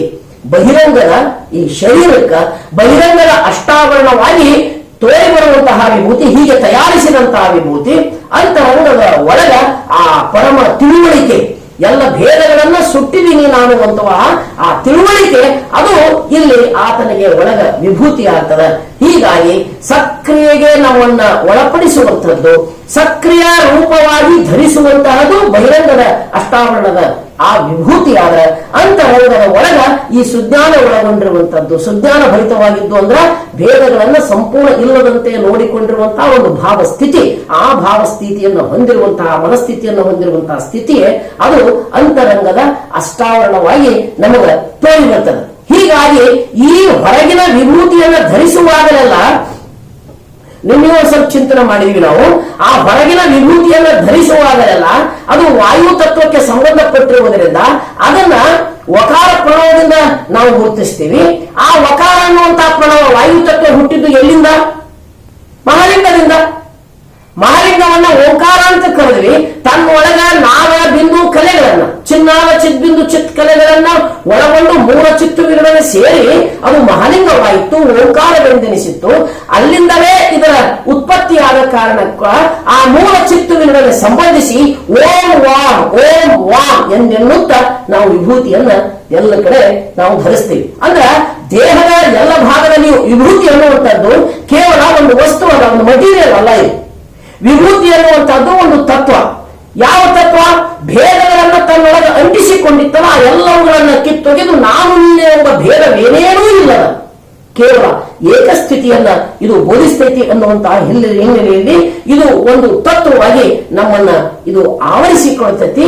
ಹೀಗೆ ನಾವು ಬದುಕಬೇಕು ಅನ್ನುವಂಥದ್ದು ಇದು ಮೂಲ ಪ್ರಜ್ಞೆಯಿಂದ ಜಾರಿ ಹೋಗಬಾರದು. ಇದು ಕೇವಲ ವಾಯು ಅನ್ನುವಂತಹ ತತ್ವ ಅಲ್ಲ. ಈ ವಾಯು ಅನ್ನುವಂಥದ್ದು ಮೂಲ ಪ್ರಜ್ಞೆಯೊಂದಿಗೆ ಸೇರಿದೆ ಅನ್ನುವಂಥದ್ದು ಓಂ ವಾಂ ಆ ಓಂಕಾರದನ್ನ ಇದಕ್ಕೆ ಸಂಬಂಧಿಸಿಯೇ ನುಡಿತೀವಿ. ಅಂತರಂಗದ ಒಳಗೆ ಆ ನಾದದ ತರಂಗಗಳು ಏಳುತ್ತಾ ಅದು ಒಳಗಿರುವಂತಹ ಭಸಿತ ಗುಣವನ್ನ ಅದು ಜಾಗೃತಿ ಮಾಡ್ತದೆ. ಹೊರಗೆ ನಾವು ನಾನ್ ಎಂದು ಓಂ ನಾಮ್ ಅನ್ಕೊಂತ ವಿಭೂತಿ ಧರಿಸ್ತೀವಿ ನಾವು ದೇವರ ಎಲ್ಲ ಸ್ಥಾನಗಳಿಗೆ.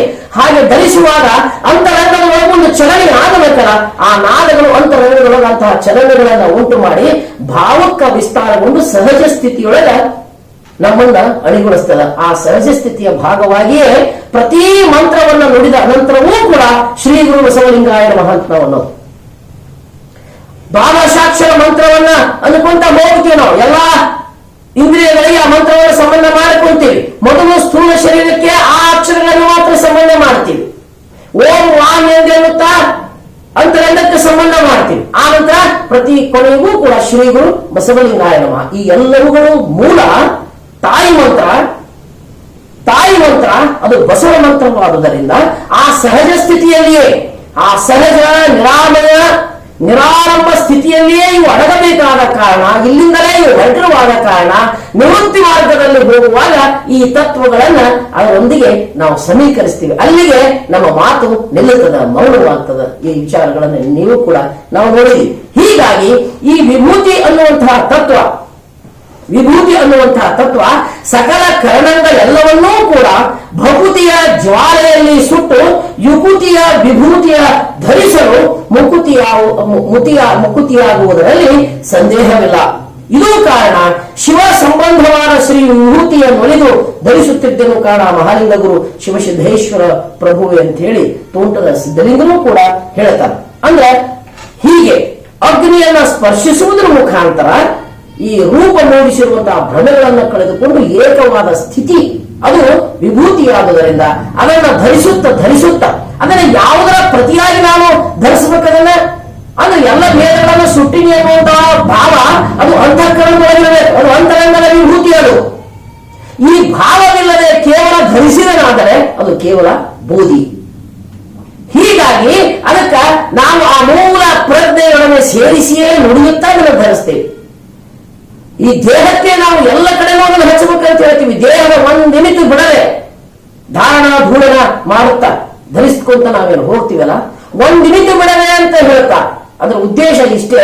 ಒಂದಿನಿತು ಕೂಡ ದೇಹದ ಯಾವ ಭಾಗದಿಂದಲೂ ಕೂಡ ಅಜ್ಞಾನದ ಪ್ರದರ್ಶನ ಆಗಬಾರದು. ದೇಹದ ಸೂರ್ಯನ ತಗೊಳ್ರಿ, ಚಂದ್ರನ ತಗೊಳ್ರಿ, ಒಂದು ಲೈಟ್ ತಗೊಳ್ರಿ, ತನ್ನ ತುಂಬೆಲ್ಲ ಕೇವಲ ಬೆಳಕುಗಳನ್ನೇ ಕೊಡ್ತದೆ. ಅಜ್ಞಾನಕ್ಕೆ ಅವಕಾಶವೇ ಇಲ್ಲ. ಹೀಗಾಗಿ ಇಲ್ಲಿ ಈ ದೇಹವೇ ವಿಭೂತಿ ಆದ ಮೇಲೆ ಇಲ್ಲಿಂದ ಹೊರಹೊಮ್ಮುವುದೆಲ್ಲವೂ ಕೂಡ ಭಿನ್ನವೇನೂ ಇಲ್ಲದ ಭಿನ್ನ ಭಾವಗಳನ್ನ ಸುಟ್ಟ ಆ ಪರಶಿವ ತತ್ವದ ಕೇವಲ ಬೆಳಗು. ಅಲ್ಲಿ ಅಜ್ಞಾನವೇನೇನು. ಹಾಗೆ ಅಂತಹ ಮಹಾಪ್ರಕಾಶವಾದ ವಿಭೂತಿಯನ್ನು ಹೊರಹೊಮ್ಮುವುದರ ಮುಖಾಂತರವೇ ನಿಜವಾದಂತಹ ಭಕ್ತ ನಾನು ಆಗೀನಿ ಅನ್ನೋದನ್ನ ಜಗತ್ತಿಗೆ ನಾನು ಸಾಬೀತುಪಡಿಸಬೇಕಾಗ್ತದೆ. ಇಲ್ಲದಿದ್ರೆ ಕೇವಲ ನಾನು ಅದನ್ನು ಹಚ್ಚಿದ ವಿಭೂತಿ ಧಾರಿತ ವೇಷಧಾರಿ ಆಗ್ತೀನಿ ಅನ್ನುವಂಥದ್ದೇ ಸತ್ಯ. ಹೀಗಾಗಿ ತೋರಿಕೆಯ ವಿಭೂತಿ ಎನ್ನುವುದು ಅಂತರಂಗದೊಳಗಿನ ಆ ಭಾವದ ಅಭಿವ್ಯಕ್ತಿಯಾಗಿರಬೇಕೇ ವಿನಃ ಅದು ನನ್ನ ಬದುಕ ಆಗಿದೆ ಅನ್ನುವಂಥದ್ದರ ಅಭಿವ್ಯಕ್ತಿಯಾಗಿರಬೇಕೇ ವಿನಃ ಕೇವಲ ಅದು ತೋರಿಕೆಗಾಗಿ ಅಲ್ಲಿ ಇರಬಾರದು ಅನ್ನುವಂಥದ್ದು. ಹೀಗಾಗಿ ಈ ಭಸಿತವನ್ನ ದೇಹಕ್ಕೆ ಧರಿಸುವಲ್ಲಿ ಇದು ಗುರು ಭಸಿತ ಅಂತ ಕರಿತೀವಿ. ಅಂದ್ರೆ ಸ್ಥೂಲ ಶರೀರಕ್ಕೆ ಇದು ಅರಿವಿನಿಂದೊಳಗೂಡಿದ ಭಸಿತ. ಅಂತರಂಗಕ್ಕೆ ಇದನ್ನ ಧರಿಸುವಾಗ ಮಂತ್ರಗಳ ಮುಖಾಂತರ ಇದನ್ನು ಧರಿಸ್ತೀವಿ. ಇದು ಲಿಂಗ ಭಸಿತ. ಭಾವದಲ್ಲಿ ಆ ಮೂಲ ಆ ತತ್ವವನ್ನು ನೆನೆಯುತ್ತಾ ನಾವು ಧರಿಸ್ತೀವಿ. ಅದು ಜಂಗಮ ಭಸಿತ. ಹೀಗೆ ಈ ತಿಳುವಳಿಕೆಯನ್ನ, ಈ ಭಾವದೊಳಗಿನ ಈ ಮೂಲ ತಿಳುವಳಿಕೆಯನ್ನು ಹೊಂದಿ ಭಿನ್ನವಿಲ್ಲದೆ ನಾನು ಬದುಕ್ತೀನಿ ಅನ್ನುವಂತಹ ಭಾವದ ಹಿನ್ನೆಲೆಯಲ್ಲಿ ಈ ವಿಭೂತಿಯನ್ನ ಧರಿಸುತ್ತಾ ಎಲ್ಲ ಭೇದಗಳನ್ನ ನಾನು ಕಳೆದುಕೊಳ್ಬೇಕು ಅನ್ನುವಂತಹ ಪ್ರಜ್ಞೆಯ ಹಿನ್ನೆಲೆಯೊಳಗೆ ನಮ್ಮ ಬದುಕನ್ನು ಹೀಗೆ ಅರಳಿಸಿಕೊಳ್ಳಬೇಕು ಅನ್ನುವಂತಹ ಹಿನ್ನೆಲೆಯೊಳಗೆ ಇಂತಹ ಬದುಕುವ ಇಂತಹ ಭಾವವನ್ನ ಅಭಿವ್ಯಕ್ತಿಸುವ ವಿಭೂತಿ ಅದು ಶರಣರಿಗೆ ಅದು ಆಭರಣವಾಗ್ತದೆ. ಅದು ಶರಣರಿಗೆ ನಿಜವಾಗಿರುವಂತಹ ಉಡುಗೊರೆ ಆಗ್ತದೆ, ಶೃಂಗಾರವಾಗ್ತದೆ. ಶರಣನ ಶೃಂಗಾರ ಅಂದ್ರ ಭೇದವಿಲ್ಲದೆ ಬದುಕುವುದು, ಕೇವಲ ಲಿಂಗವಾಗಿ ಬದುಕುವುದು. ಹೀಗಾಗಿ ಅಂತಹ ಭಾವನ ಪ್ರತಿರೂಪವನ್ನ ನಮಗೆ ಅಭಿವ್ಯಕ್ತಿಪಡಿಸುವಂತಹ ವಿಭೂತಿ ಧಾರಣ ಶರಣರಿಗೆ ಮುಖ್ಯ ಆಗ್ತತಿ. ಹೀಗಾಗಿ ನನಗೆ ಕುಲದೈವವೂ ಅದೇ, ಮನೆ ದೈವವೂ ಅದೇ, ಎಲ್ಲದಕ್ಕೂ ಕಾರಣವೂ ಅದೇ, ನನಗೆ ಬೇಕಾಗಿರುವಂತಹ ಅವಶ್ಯಕತೆಗಳನ್ನು ಪೂರೈಸುವಂತಹದ್ದು ಅದೇ. ಹೀಗಾಗಿ ಕೂಡಲ ಚನ್ನ ಸಂಗಮ ದೇವ ಈ ವಿಭೂತಿ ಎಂಬ ಪರಂಜ್ಯೋತಿ, ಮಹಾಪರಂಜ್ಯೋತಿ, ಅದು ಕೇವಲ ಬೆಳಕು ಅದು ನನಗೆ ಎಲ್ಲದಕ್ಕೂ ಕೂಡ ಸರ್ವ ಸಾಧನವಾಗಿ ನನ್ನ ಬದುಕನ್ನ ಅರಳಿಸ್ತದೆ ಅಂತ ಹೇಳ್ತಾರೆ. ಹೀಗಾಗಿ ಈ ವಿಭೂತಿಯ ಕುರಿತಾಗಿಯೂ ಕೂಡ ಸಿದ್ಧಲಿಂಗರು ಇಷ್ಟು ಚಂದ ಸ್ಪಷ್ಟವಾಗಿ ಹೇಳ್ತಾರ. ಆದಿ ಆಧಾರದಲ್ಲಿ ವೇದಿಸಿದ ಚಿದ್ಭಸ್ಮವ ಭೇದಿಸಿ ಬಹಿಷ್ಕರಿಸಿ ಸರ್ವಾಂಗದಲ್ಲಿ ಧರಿಸಲು ಭವ ಬಂಧನ ದುರಿತ ದೋಷಗಳು ಪರಿಹಾರವಪ್ಪದು ತಪ್ಪುದು ನೋಡ. ಆದಿ ಆಧಾರದಲ್ಲಿ ವೇದಿಸಿದ ಚಿದ್ಭಸ್ಮ ಇದು.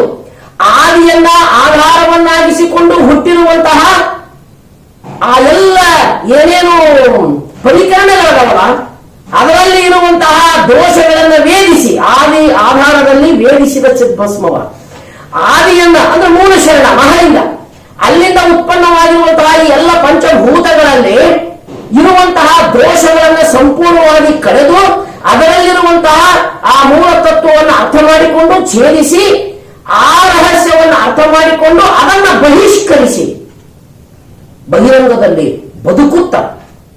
ಬದುಕುವ ಭಾಗವಾಗಿ ಧರಿಸಿಕೊಳ್ಳುವ ಪ್ರಜ್ಞೆಯನ್ನ ಹೊಂದಿ ನಾನು ಬದುಕುವ ರೀತಿ ಏನೈತಲ್ಲ ಅದು ನನ್ನನ್ನ ಜ್ಞಾನ ಅಜ್ಞಾನಗಳಿಂದ ದೂರ ಮಾಡ್ತದೆ. ಯಾವ ಜ್ಞಾನ ಅಜ್ಞಾನಗಳಿಗೆ ಒಳಗಾಗಿ ಭವಬಂಧನಕ್ಕೆ ಒಳಗಾಗಿ ಅಂತ ಹೇಳ್ತೀವಲ್ಲ ಅಂತದ್ರಿಂದ ನಮ್ಮನ್ನ ಸಂಪೂರ್ಣವಾಗಿ ದೂರ ಮಾಡ್ತದೆ. ಹೀಗಾಗಿ ಸಕಲ ಕ್ರಿಯೆಗಳಿಗಿದು ಕವಚ, ಸಕಲ ವಶಕ್ಕಿದು ಶುಭ ತಿಲಕ, ಸಕಲ ಸಂಪದಕ್ಕೆ ತಾಣವಿದು, ಅಘಟಿತ ಘಟಿತವೆನಿಸುವುದು ಅನುಪಮ ಈ ತ್ರಿಪುಂಡ. ಇಂತಹ ವಿಭೂತಿಯನ್ನ ನಾನು ಧರಿಸಿ ಬದುಕಿದೆ ಕೂಡಲ ಸಂಗಮ ದೇವ ಅಂತ ಹೇಳಿ ಧರ್ಮಗುರು ಬಸವ ತಂದೆ ಇದರ ಕುರಿತು ಅತ್ಯಂತ ಕೃತಜ್ಞತೆಯ ಭಾವನೆ ಅಂತಾರೆ. ಹೀಗಾಗಿ ವಿಭೂತಿ ಅನ್ನುವಂತಹದ್ದು ಅಡಿಗಡಿಗೆ ಯಾಕೆ ಮೇಲೆ ಧರಿಸ್ತೀವಿ, ಒಳಗಿರುವಂತಹ ಭಾವ ಹಾಗ ಜಾರಿ ಹೋಗ್ತದೋ ಹೊರಗೂ ಕೂಡ ಇದು ಅಳಿಸಿ ಹೋಗ್ತದ. ಹಾಗೆ ಅಳಿಸಿ ಹೋಗುವಾಗಲೆಲ್ಲ ಸದಾ ಲಿಂಗವನ್ನ ಧರಿಸಿ ಎದೆ ಮೇಲೆ ಧರಿಸಿರುವ ಹಾಗೆ ಈ ವಾಯು ತತ್ವದ ಅಷ್ಟಾವರಣವಾಗಿ ವಾಯು ತತ್ವ ಆ ದೋಷಗಳನ್ನು ಅಂಟಿಸಿಕೊಳ್ಳದಂತೆ ಅಂಟಿಸಿದ್ದನ್ನು ಹೊರಗೆ ಹಾಕುವ ಭಾಗವಾಗಿ ಈ ಬಹಿರಂಗಕ್ಕೆ ವಿಭೂತಿ ಧರಿಸ್ತೇನಲ್ಲ, ಮೇಲೆ ಇಂತಹ ಭಾವಗಳು ಬರುತ್ತಿರುವ ಹಿನ್ನೆಲೆಯಲ್ಲಿ ಅವು ಎಲ್ಲವುಗಳನ್ನ ಪರಿಗ್ರಹಿಸುವ ಮತ್ತು ಅವು ಎಲ್ಲವುಗಳನ್ನ ಆ ದೋಷಗಳನ್ನ ಕಳೆದುಕೊಳ್ಳುವ ಭಾಗವಾಗಿ ಪದೇ ಆ ಪ್ರಜ್ಞೆಗೆ ಒಳಗಾಗುತ್ತಲೇ ಇರುವ ಭಾಗವಾಗಿ ಪದೇ ಮತ್ತೆ ವಿಭೂತಿಗಳನ್ನ ಧರಿಸ್ತೇವೆ. ಹೀಗಾಗಿ ಸದಾ ಜಾಗೃತಿಯನ್ನ ನಾವು ಅನುಭವಿಸಬೇಕು. ವಿಭೂತಿ ಅನ್ನುವಂಥದ್ದು ಅದಕ್ಕೆ ಎಲ್ಲಿ ಹೋದ್ರೂ ವಿಭೂತಿ ಒಯ್ಬೇಕು. ವಿಭೂತಿ ಅನ್ನುವಂಥದ್ದು ಕೇವಲ ಸುಮ್ಮನೆ ನಾನು ಲಿಂಗಾಯತ ಅಂತ ತೋರಿಸಿಕೊಳ್ಳುವುದಕ್ಕಾಗಿ ಅಲ್ಲ, ನಾನು ಲಿಂಗಾಯತ ಅನ್ನುವಂತಹ ಬದುಕಿನ ಆ ಭಾವ ಆ ಗತಿಯನ್ನು ನಾನು ಬದುಕ್ತೀನಿ ಅನ್ನುವಂಥದ್ದನ್ನ ತೋರಿಸಿಕೊಡುವುದಕ್ಕಾಗಿ, ಹಾಗೆ ಬದುಕ್ತೀನಿ ಅನ್ನುವಂತಹ ಪ್ರಜ್ಞೆಯನ್ನು ಹೊಂದುವುದರ ಸಂಕೇತವಾಗಿ ವಿಭೂತಿಯನ್ನ ಧರಿಸಿಕೊಳ್ತೀವಿ. ಆದ್ದರಿಂದ ಆದಿ ಆಧಾರವಿಲ್ಲವೆಂದರೆ ಈ ವಿಭೂತಿಯನ್ನ ಲಲಾಟದಲ್ಲಿ ಪಟ್ಟಮ ಕಟ್ಟಿದನೆಯ ಎಲ್ಲ ತಂದೆ ಬಸವಣ್ಣ ಅಂತ ತಿಳ್ಕೊಂಡು ಸಿದ್ದರಾಮೇಶ್ವರು ಬಹಳ ಸಂತೋಷವನ್ನ ವ್ಯಕ್ತಪಡಿಸ್ತಾರೆ. ಹೀಗಾಗಿ ಬೇರೆಯವರು ಧರಿಸುವಂತಹ ವಿಭೂತಿ ಅದಕ್ಕೆ ಭಸ್ಮ ಏನೇನೇನೇನೋ ಅಂತಾರಲ್ಲ, ಬೂದಿ ಅಂತಾರಲ್ಲ, ಅದೇ ಬೇರೆ. ಈ ಎಲ್ಲ ಶಬ್ದಗಳನ್ನ ಲಿಂಗಾಯತ ಕಟ್ಟಿಕೊಟ್ಟಿರುವಂತಹ ದರ್ಶನದ ಹಿನ್ನೆಲೆಯೊಳಗನ ನಾವು ಅರ್ಥ ಮಾಡಿಕೊಂಡ್ರೆ ಇದು ಸರಿ ಅಂತೇಳಿ ಅನಿಸ್ತದೆ.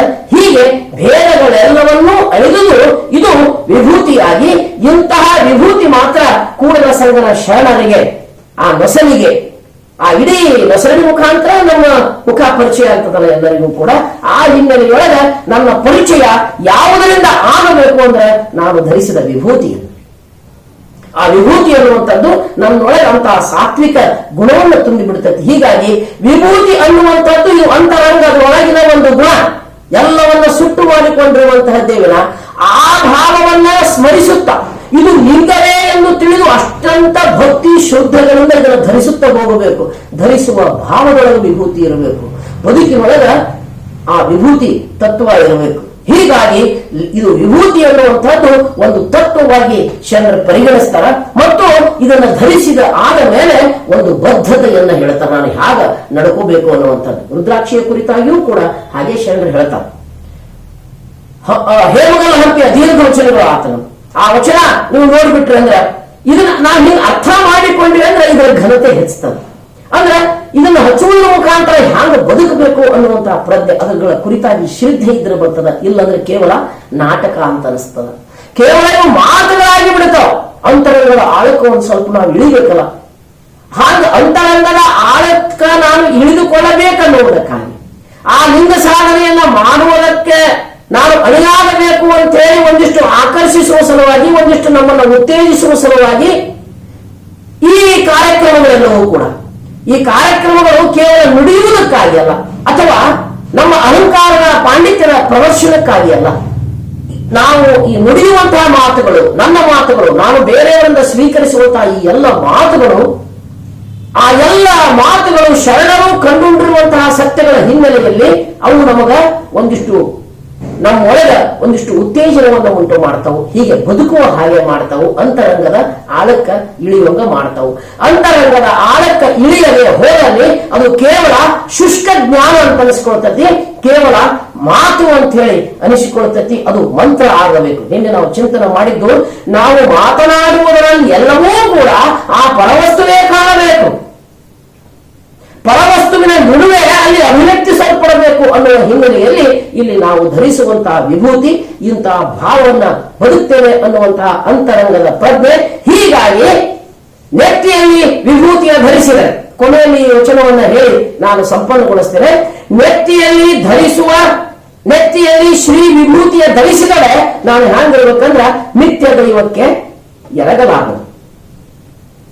ಆ ಅಂತರಂಗದ ಪ್ರಜ್ಞೆಯೇ ಬಹಿರಂಗದೊಳಗೆ ತಾನು ಪರಂಜ್ಯೋತಿ ಸ್ವರೂಪವಾಗಿ ಇರುವಾಗ ಮಿಥ್ಯಾ ಸೃಷ್ಟಿಗಳ ಮುಂದೆ ಆತ ಬಗ್ಗುವಂತಿಲ್ಲ. ಬಹುತೇಕ ನಾವೆಲ್ಲ ಹಂಗ ಮಾಡ್ತೀವಲ್ಲ. ಪರಸ್ಪರವನ್ನ ಗೌರವಿಸುವುದು ಜೀವ ಚೈತನ್ಯದಲ್ಲಿ, ಅಲ್ಲಿ ದೇವರೈತೆ ತಿಳ್ಕೊಂಡು ಶರಣಗಳನ್ನು ಅರ್ಪಿಸುವುದು ಸರಿಯಾದಂತಹ ಕ್ರಮ. ಆದರೆ ಮಿಥ್ಯಾ ಸೃಷ್ಟಿಗಳನ್ನ ಕಲ್ಲು ಮಣ್ಣು ಮುಂತಾದವುಗಳಲ್ಲಿ ನಿರ್ಮಿಸಿರುವಂತಹ ಆ ಸ್ಥಾವರಗಳಲ್ಲಿರುವಂತಹ ದೇವರನ್ನ ಕಾರಣಕ್ಕಾಗಿ ವಿಭೂತಿಯನ್ನು ಧರಿಸಿದ ಮೇಲೆ ಒಂದು ಪ್ರಜ್ಞೆ ಏನಿರ್ಬೇಕಂದ್ರೆ ಜೀವ ಜಗತ್ತಿನೊಳಗೆ ದೇವರದ, ಆ ಗುಡಿಗಳಲ್ಲಿ ಆ ಗದ್ದುಗೆಗಳಲ್ಲಿ ಅಲ್ಲಿ ದೇವರಿಲ್ಲ, ಅಲ್ಲಿ ತೋರಿಬರುವಂತಹ ಆ ಸಮುದಾಯದೊಳಗ ದೇವರದ, ಸಮಷ್ಟಿಯೊಳಗ ದೇವರದ ಅನ್ನುವಂತಹ ಭಾವ. ಹಾಗೆ ಸಮಷ್ಟಿಯೊಳಗೆ ತಾನು ಒಂದಾಗಬೇಕು. ಯಾರು ಸಮಷ್ಟಿಯನ್ನ ಪ್ರೀತಿಸುವುದಿಲ್ಲವೋ ಅವರು ಭಿನ್ನವಾಗಿ ಉಳಿಯುವ ಕಾರಣಕ್ಕಾಗಿ ಕೇವಲ ಶಾಂತಿಯೊಳಗಿರ್ತಾರೆ.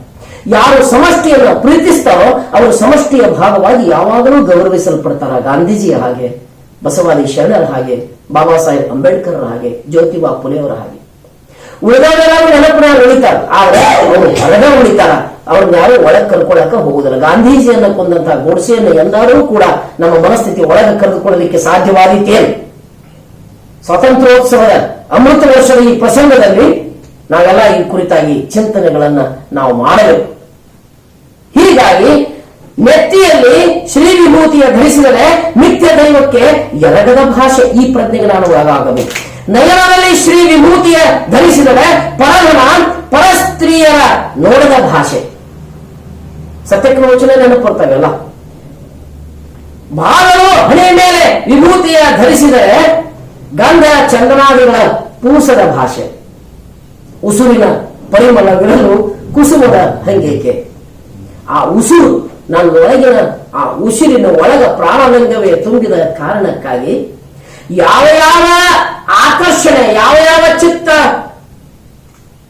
ವಿಚಿತ್ರ ಸ್ಮೃತಿಗಳನ್ನ ನನ್ನೊಳಗ, ವಿಸ್ಮೃತಿಗಳನ್ನ ನನ್ನೊಳಗೆ ಉಂಟು ಮಾಡ್ತೈತೋ ಅಂತ ಆ ಭಾವವೇನೂ ಇಲ್ಲದ ನಿಜದ ಉಸಿರು, ಅದರ ಪರಿಮಳ ಮಾತ್ರ ನನಗೆ ಬೇಕು ಅನ್ನುವಂಥದ್ದು ಅಕ್ಕ ಹೇಳುವಂತಹ ಮಾತು. ಆ ಹಿನ್ನೆಲೆಯಲ್ಲಿ ಬಹಳ ವಿಭೂತಿಯ ಧರಿಸಿ ಗಂಧ ಚಂದನಾದಿಗಳ ಪೂಸದ ಭಾಷೆ, ಕರ್ಣದಲ್ಲಿ ವಿಭೂತಿಯ ಧರಿಸಿ ಶಿವಲಿಂಗವ ಕೇಳದ ಭಾಷೆ. ಕರ್ಣದಲ್ಲಿ ವಿಭೂತಿಯ ಧರಿಸಿದ ಮೇಲೆ ಆ ಶಬ್ದವೆಲ್ಲವೂ ಕೂಡ ಶಿವಮೇ ಆಗಿರಬೇಕು, ಲಿಂಗ ಅಂತ ತಿಳ್ಕೊಳ್ಬೇಕು. ಅದಕ್ಕೆ ಭಿನ್ನವಾಗಿ ನಡೆಯುವಂತಹ ವರ್ತನೆಗಳು ಹಾಗೆ ಇರದಂತೆ ನೋಡಿಕೊಳ್ಳಬೇಕು. ಒಂದೊಮ್ಮೆ ನನ್ನ ಸುತ್ತಮುತ್ತಲೂ ಕೂಡ ಆ ನಿಂದೆಯ ಮಾತುಗಳು ಬರ್ತಿದ್ರ ಅವುಗಳನ್ನ ಪರಿಹರಿಸಲಿಕ್ಕೆ, ನನ್ನ ಕಡೆ ಸಾಧ್ಯ ಆಗಿಲ್ಲ ಅಂತ ತಿಳ್ಕೊಂಡು ಮತ್ತೆ ಅದನ್ನ ಪರಿಹರಿಸಲಿಕ್ಕೆ ಪ್ರಯತ್ನ ಮಾಡಬೇಕು ನಾನು. ಅಲ್ಲಿ ಅಜ್ಞಾನ ಏನಾದ್ರು ನನ್ನ ಮನೆಯೊಳಗೆ ಅಜ್ಞಾನ ಇತ್ತಂದ್ರೆ ಅದಕ್ಕೆ ನಮಗೂ ಪಾಲದ ಅನ್ನೋದನ್ನು ತಿಳ್ಕೋಬಹುದು. ಬಹಳ ಮಂದಿ ಹೇಳ್ತೀವಿ, ನಾವೆಲ್ಲ ಮಾಡ್ತೀವಿ, ನಮ್ಮ ಹೆಣ್ಮಕ್ಳು ಮಾಡಕ್ ತಯಾರಿಲ್ಲ, ಮತ್ತೊಬ್ಬರ ಮೇಲೆ ಹಾಕ್ತೀವಿ ಅಂದ್ರೆ ಅವರನ್ನ ತಿದ್ದಿ ಹೇಳುವಲ್ಲಿ ಅಲ್ಲಿ ನಮ್ಮ ಅಸಮರ್ಥತೆ ಎದ್ದು ಕಾಣಿಸ್ತದ. ಹೀಗಾಗಿ ನನ್ನ ಅಸಮರ್ಥತೆಯನ್ನ ಕಳೆದು ಸಮರ್ಥವಾಗಿ ಅವರಿಗೆ ತಿಳುವಳಿಕೆ ಹೇಳಿ ಅವರನ್ನ ಪ್ರಜ್ಞಾಪೂರ್ವಕವಾಗಿ ಇದರೊಳಗೆ ಬರುವಂತೆ ಮಾಡುವಂಥದ್ದು ನನ್ನ ಜವಾಬ್ದಾರಿ ಅದ. ಹೀಗಾಗಿ ಕರ್ಣದಲ್ಲಿ ಇನ್ನೊಂದನ್ನ ಕೇಳದಂತೆ ಆ ವ್ಯವಸ್ಥೆಯನ್ನು ನಿರ್ಮಾಣ ಮಾಡಿಕೊಂಡಿರುವಂತಹ ಪ್ರಜ್ಞೆ ನನ್ನೊಳಗ ಅಳವಡಬೇಕಾಗ್ತದೆ. ನಾಸಿಕದಲ್ಲಿ ವಿಭೂತಿಯ ಧರಿಸಿ ಲಿಂಗ ಸಂಘವಿಲ್ಲದ ಅನ್ಯರನ್ನ ವಾಸಿಸದ ಭಾಷೆ, ಈ ಲಿಂಗ ಗುಣಗಳನ್ನ ಹೊಂದಿರದೇ ಇರುವಂತಹ ರೀತಿಯೊಳಗೆ ನಾವೇನು ಬದುಕ್ತೀವಲ್ಲ, ಭಿನ್ನ ಭಿನ್ನವಾಗಿ ದುಷ್ಟತನವನ್ನ ಬದುಕ್ತೀವಲ್ಲ, ಅಂಥವರನ್ನ ಕುರಿತಾಗಿ ಹೇಳುವಂತಹ ಮಾತಿದು. ಹೀಗೆ ಜೀವಿಗೆ ವಿಭೂತಿಯ ಧರಿಸಿದರೆ ಲಿಂಗ ಜಂಗಮದ ಪ್ರಸಾರವಲ್ಲದೆ ಅನ್ಯವ ಸೇವಿಸದ ಭಾಷೆ. ಅರಿವು ಆಚಾರಕ್ಕೆ ಲಿಂಗ ಜಂಗಮ ಎಂದು ಕೂಡ ಮತ್ತೆ ಬೇರೆ ಬೇರೆ ಅರ್ಥ ಮಾಡಿಕೊಳ್ಳೋ ಅವಶ್ಯಕತೆ ಇಲ್ಲ. ಲಿಂಗವೆನ್ನುವುದು ಆಚಾರವಾದಲ್ಲಿ, ಅದೊಂದು ಶುದ್ಧತೆಯ ರೂಪವೆನ್ನುವುದಾದಲ್ಲಿ, ಅದರ ಅಭಿವ್ಯಕ್ತಿಯೇ ಜಂಗಮವೆನ್ನುವುದಾದಲ್ಲಿ, ಅರಿವು ಆಚಾರ ಸಂಪನ್ನವಾಗಿ ಬಂದಿರುವಂತಹ ಮಾತ್ರ ನಮಗೆ ಪ್ರಸಾದವಾದ ಹಿನ್ನೆಲೆಯಲ್ಲಿ ಆ ಪ್ರಸಾದವನ್ನು ಸ್ವೀಕರಿಸುವಂತಹ ಯೋಗ್ಯತೆ ಅದನ್ನು ಸಮಷ್ಟಿ ಗುರುತಿಸಿ ನಮಗೆ ನೀಡಿದಾಗ ಅದು ಪ್ರಸಾದ ಅಂತ ಅನಿಸಿಕೊಳ್ತತಿ. ಅಂತಹ ಪ್ರಸಾದವನ್ನ ಸ್ವೀಕರಿಸುವಂತದ್ದು. ತೋಳಿನಲ್ಲಿ ವಿಭೂತಿಯ ಧರಿಸಿದರೆ ಪರಧರ್ಮ ನಪ್ಪದ ಭಾಷೆ, ಮುಂಗೈಯಲ್ಲಿ ವಿಭೂತಿಯ ಧರಿಸಿದರೆ ಅನ್ಯರಿಗೆ ಕೈಯೊಡ್ಡಿ ಬೇಡದ ಭಾಷೆ. ರುದ್ರಾಕ್ಷಿ ತತ್ವಗಳು ಇದನ್ನ ಹೇಳ್ತಾರೆ. ಮುಂಗೈಗೆ ರುದ್ರಾಕ್ಷಿ ಕಡಗ ಅತ್ಯಧಿಕ ರೋಡ, ನೀಡಲುವುದು ಬೇಡಲಾಗದು.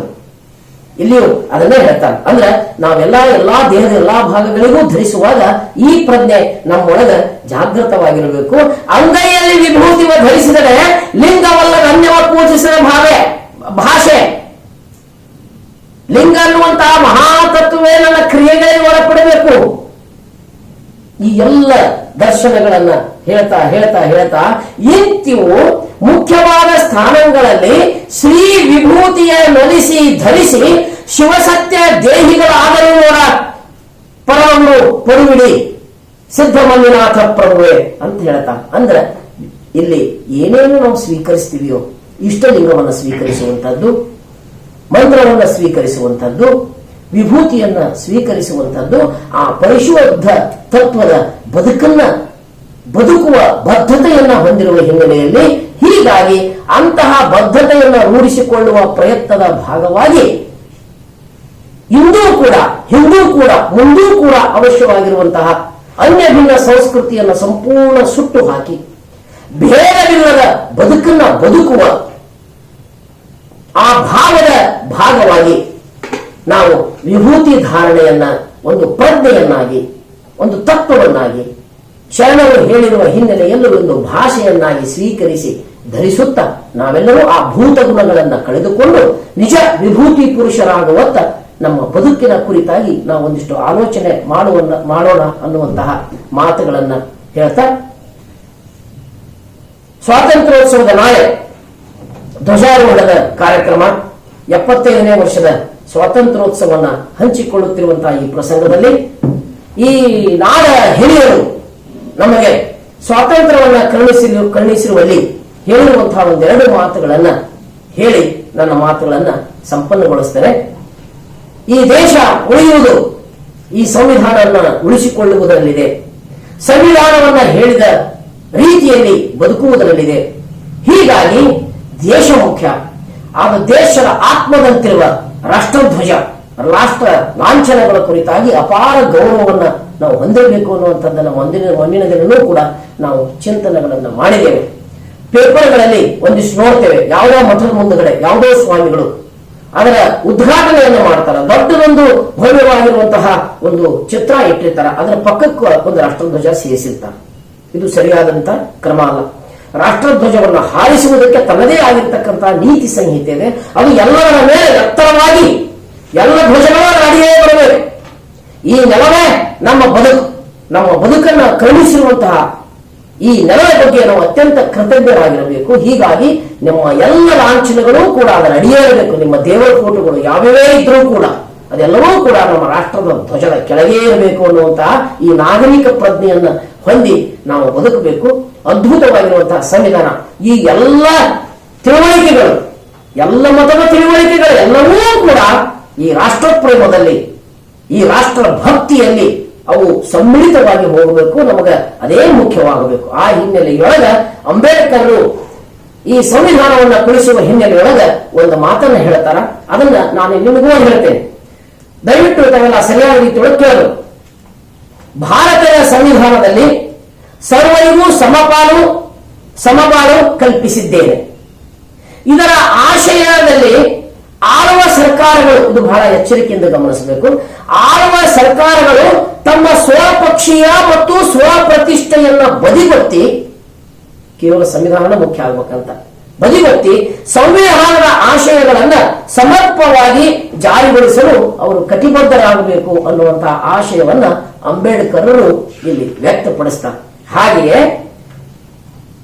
ನಿಮಗೆ ಏನಾದರೂ ಕೂಡ ಇದರ ಕುರಿತು ಸಂದೇಹಗಳು ಬಂದ್ರೆ ನೀವು ಹ್ಯಾಂಗ ವರ್ತಿಸಬೇಕು ಅನ್ನೋದಂತ ಅನ್ನುವ ಹಿನ್ನೆಲೆಯೊಳಗ ಪೂಜ್ಯ ಮಹಾತ್ಮ ಗಾಂಧೀಜಿಯವರು ಒಂದು ಸಂದೇಶವನ್ನ ಕೊಡ್ತಾರೆ. ಸಂವಿಧಾನ ರಚನಾಕಾರರು ತಮಗೆ ಎದುರಾಗುವ ಸಮಸ್ಯೆಗಳನ್ನು ಬಗೆಹರಿಸಿಕೊಳ್ಳಲು ಒಂದು ಮಂತ್ರ ಶಕ್ತಿಯ ವರಗಳನ್ನು ಸೂಚಿಸುವ ಮೂಲಕ ಮಹಾತ್ಮ ಗಾಂಧೀಜಿಯವರು ಸಂವಿಧಾನ ಕರ್ತೃಗಳ ಕರ್ತವ್ಯಗಳ ಕುರಿತು ಹೀಗೆ ಹೇಳುತ್ತಾರೆ. ಈ ಸಂವಿಧಾನವನ್ನು ಬಳಸಿಕೊಳ್ಳುವ ರೀತಿಯಲ್ಲಿ ಸಂದೇಹಗಳು ಉಂಟಾದಲ್ಲಿ ನಾವು ಹೇಗೆ ವರ್ತಿಸಬೇಕು ಅನ್ನೋದರ ಕುರಿತಾಗಿ ಸ್ಪಷ್ಟವಾಗಿ ಹೇಳ್ತಾರೆ. ನಿಮಗೆ ಸಂದೇಹ ತಲೆದೋರಿದಾಗ ಅಥವಾ ನಿಮ್ಮ ಸ್ವಾರ್ಥಗಳು ಅತಿಯಾಗಿ ನಿಮ್ಮನ್ನು ವ್ಯಾಪಿಸಿಕೊಂಡಾಗ ಈ ಸ್ವಯಂ ಪರೀಕ್ಷೆಯನ್ನ ನೀವು ಅನ್ವಯಿಸಿಕೊಳ್ಳಿ. ನೀವು ನೋಡಿರಬಹುದಾದ, ಬಹಳ ಎಚ್ಚರಿಕೆಯಿಂದ ಗಮನಿಸುವ ಮಾತಿದೆ, ನೀವು ನೋಡಿರಬಹುದಾದ ಅತಿ ದುರ್ಬಲ ಕಡು ಬಡವರ ಮುಖಗಳನ್ನು ನೆನಪಿಸಿಕೊಳ್ಳಿ. ನೀವು ಯೋಚಿಸುತ್ತಿರುವ ರೀತಿಯಿಂದ, ಸಂದೇಹಗಳು ಬಂದವರು ಆ ಹಿನ್ನೆಲೆಯೊಳಗ ನೀವು ಯೋಚಿಸುತ್ತಿರುವ ರೀತಿಯಿಂದ ಅವರಿಗೇನಾದರೂ ಅನುಕೂಲವಿದೆಯೇ ಎಂದು ಪ್ರಶ್ನಿಸಿಕೊಳ್ಳಿ. ಅದರಿಂದ ಅವರಿಗೇನಾದರೂ ಲಾಭವಿದೆಯೇ? ಅವರು ತಮ್ಮ ಭವಿಷ್ಯತ್ತಿನ ಮೇಲೆ ಹಿಡಿತ ಸಾಧಿಸಲು ಅದು ಹೊಸ ಜೀವನೋತ್ಸಾಹವನ್ನ ತುಂಬಿ ಅವರನ್ನ ಸಜ್ಜುಗೊಳಿಸುವುದೇ ಅಂದ್ರೆ ನಿಮ್ಮ ಆಲೋಚನೆ ಚಿಂತನೆ ಮಾಡಿ. ಹಸಿವಿನಿಂದ ಕಂಗಾಲಾಗಿರುವ, ಆಧ್ಯಾತ್ಮಿಕವಾಗಿ ಬರಡಾಗಿರುವ ಲಕ್ಷಾಂತರ ಜನರ ಸ್ವರಾಜ್ಯಕ್ಕೆ ಅದು ಮೆಟ್ಟಿಲಾಗಬಹುದೇ ಎಂದು ಪ್ರಶ್ನೆ ಹಾಕಿಕೊಳ್ಳಿ. ಆಗ ಮಾತ್ರ ನಿಮ್ಮ ಸಂದೇಹಗಳು ಮತ್ತು ಸ್ವಾರ್ಥಗಳು ಮರೆಯಾಗುತ್ತವೆ. ಈ ಸ್ವಯಂ ಪರೀಕ್ಷೆಯ ಸ್ಫೂರ್ತಿಯನ್ನ ನಾವು ಮೈಗೂಡಿಸಿಕೊಂಡಾಗ ಮಾತ್ರ ನಮ್ಮ ಸಂವಿಧಾನವನ್ನ ಎತ್ತಿ ಹಿಡಿಯಲು ಮತ್ತೆ ಭಾರತವನ್ನು ಸಾರೇ ಜಹಾಸೆ ಅಚ್ಚಾ ದೇಶವನ್ನಾಗಿ ಕಾಣಲು ಸಾಧ್ಯ ಅಂತ ಹೇಳಿ ಗಾಂಧೀಜಿಯವರು ಹೇಳ್ತಾರೆ. ಹೀಗಾಗಿ ಗಾಂಧೀಜಿಯವರ ದೃಷ್ಟಿಕೋನ, ನಮ್ಮ ಸಂವಿಧಾನದ ದೃಷ್ಟಿಕೋನ ಈ ಎಲ್ಲ ಜನರ, ಈ ದೇಶದ ಎಲ್ಲ ಜನರ ಒಳಿತಿನ ಕುರಿತಾಗಿ ಚಿಂತಿಸುವುದಾಗಿತ್ತು. ಅವರೆಲ್ಲರ ಕನಸುಗಳು ಕಟ್ಟ ಕಡೆಯ ವ್ಯಕ್ತಿಯೂ ಕೂಡ ಸ್ವಾಭಿಮಾನದಿಂದ ಇದು ನನ್ನ ದೇಶ ಎನ್ನುವ ಹಾಗೆ ಅಭಿಮಾನದಿಂದ ಅವರು ವರ್ತಿಸುವ ರೀತಿಯೊಳಗೆ ಈ ದೇಶವನ್ನು ಕಟ್ಟುವುದಾಗಿತ್ತು. ಆ ಹಿನ್ನೆಲೆಯಲ್ಲಿ ಈ ಸಂವಿಧಾನವನ್ನು ಸಮರ್ಥವಾಗಿ ನಾವು ಬಳಸಿಕೊಂಡಲ್ಲಿ ಅಂಬೇಡ್ಕರ್ ಹೇಳುವ ಹಾಗೆ ಸ್ವಪಕ್ಷೀಯ ಮತ್ತು ಸ್ವಪ್ರತಿಷ್ಠೆ, ನನ್ನ ಪ್ರತಿಷ್ಠೆ ಮತ್ತು ನನ್ನ ಪಕ್ಷ ಅಂತ ಹೇಳಿಕೊಂಡು ಮಾಡುವಂತ ಯಾವುದೇ ಸರ್ಕಾರಗಳಿವೆ ಅದರಿಂದ ಹೊರಗೆ ಬಂದು ಕೇವಲ ಸಂವಿಧಾನವನ್ನ ಬದುಕುವ ಹಿನ್ನೆಲೆಯಲ್ಲಿ ಬಾಪೂಜಿ ಹೇಳಿದಂತೆ ಕಟ್ಟ ಕಡೆಯ ಹಸಿವಿನಿಂದ ಕಂಗಾಲಾಗಿರುವ ಜಾತಿ ಧರ್ಮಗಳ ಗೋಡೆಗಳಲ್ಲಿ ತಮ್ಮ ಬದುಕನ್ನ ಬರ್ಬರಗೊಳಿಸಿಕೊಂಡಿರುವ, ಜರ್ಜರಿತರಾಗಿ ನರಳುತ್ತಿರುವ ಆ ಜನರ ಕಡೆ ಒಂದಿಷ್ಟು ಚಿಂತನೆಗಳನ್ನು ಮಾಡಿ ಎಲ್ಲರ ಒಳಿತಿಗಾಗಿ ಬದುಕುತ್ತಾ ನಾವು ಸಾಗಿದಲ್ಲಿ ಈ ಸಂವಿಧಾನ ನಿರ್ಮಿಸಿದಂಥವರಿಗೆ, ಈ ದೇಶವನ್ನ ಸ್ವತಂತ್ರಗೊಳಿಸಿದಂಥವರಿಗೆ ನಿಜವಾದಂತಹ ಗೌರವವನ್ನು ಕೊಟ್ಟಂತಾಗ್ತದೆ.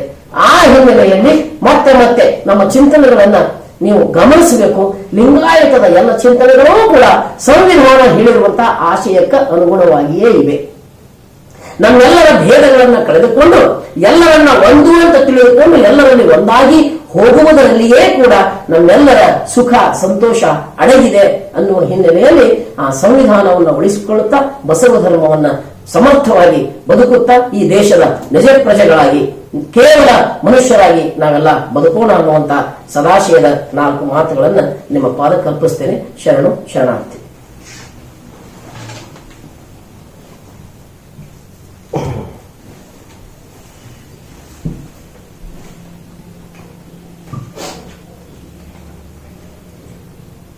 ವಿಭೂತಿ ಮೂಲ ವಸ್ತುವಿನ ಜ್ಞಾನದ ಬೆಳಗು. ವಾಯುತತ್ವವನ್ನು ಒಳಗೊಂಡಿರುವಂತಹ ತನು ಅದು ಚಿದ್ರೂಪ. ಮನಸ್ಸಿನಲ್ಲಿ ಸೇರಿಕೊಳ್ಳುವ ವಾಯುತತ್ವದ ಕಾರಣವಾಗಿ ಚಂಚಲತೆ ಉಂಟಾಗುತ್ತದೆ. ಹೀಗೆ ಚಂಚಲತೆಗೆ ಒಳಗಾದಂತ ಮನ ತನ್ನ ದೋಷಗಳನ್ನು ಕಳೆದುಕೊಳ್ಳಬೇಕಾದರೆ ಅಲ್ಲಿ ಜಂಗಮಲಿಂಗವನ್ನು ನೆಲೆಗೊಳಿಸಬೇಕು. ಆವಾಗ ಕೂಮನ ಹೋಗಿ ಸುಮನವಾಗಿ ರೂಪುಗೊಳ್ಳುವುದು. ಮೂಲ ವಸ್ತುವಿನ ಜ್ಞಾನದ ಬೆಳಗ್ಗೆ ವಿಭೂತಿಯಾಗಿರುವುದರಿಂದ ತೋರಿಕೆಯಿಂದ ಉಂಟಾದ ಅಹಂಕಾರವನ್ನು ಕಳೆದುಕೊಳ್ಳುವುದು ವಿಭೂತಿಯಿಂದ ಮಾತ್ರ ಸಾಧ್ಯ. ವಾಯುತತ್ವದಲ್ಲಿ ಲಿಂಗದ ಕ್ರಿಯೆಗಳನ್ನು ನೆಲೆಗೊಳಿಸಿ ಲಿಂಗವೇ ಆಗಿ ಭೇದರಹಿತವಾಗಿ ಸುಜ್ಞಾನದ ರೂಪವಾಗಬೇಕು. ಆವಾಗ ಮಾತ್ರ ಭೇದರಹಿತ ಪರಿಶುದ್ಧ ಬದುಕು ಸಾಧ್ಯ ಅನ್ನುವಂತಹ ವಿಷಯವನ್ನ ಇಲ್ಲಿಯವರೆಗೆ ಶರಣರಾದಂತಹ ಅಶೋಕಣ್ಣ ಬರಗುಂಡಿಯವರು ತಮ್ಮ ಅನುಭವದ ನುಡಿಗಳಲ್ಲಿ ನಮ್ಮ ಜೊತೆಗೆ ಹಂಚಿಕೊಂಡ್ರು. ಜೊತೆಗೆ ನಾವು ಸಂವಿಧಾನದ ಬದುಕನ್ನ ಹೇಗೆ ಬದುಕಬೇಕು ಅನ್ನೋದ್ರ ಕುರಿತಾಗಿ ಕೂಡ ಅವರು ನಮಗೆ ತಿಳಿಸಿ ಹೇಳಿದರು. ಅದಕ್ಕಾಗಿ ನಾನು ತಮ್ಮೆಲ್ಲರ ಪರವಾಗಿ ಅವರಿಗೆ ಅನಂತ ಶರಣಾರ್ಥಿಗಳನ್ನ ಸಲ್ಲಿಸ್ತೇನೆ. ಅದೇ ರೀತಿ ನಾಳೆ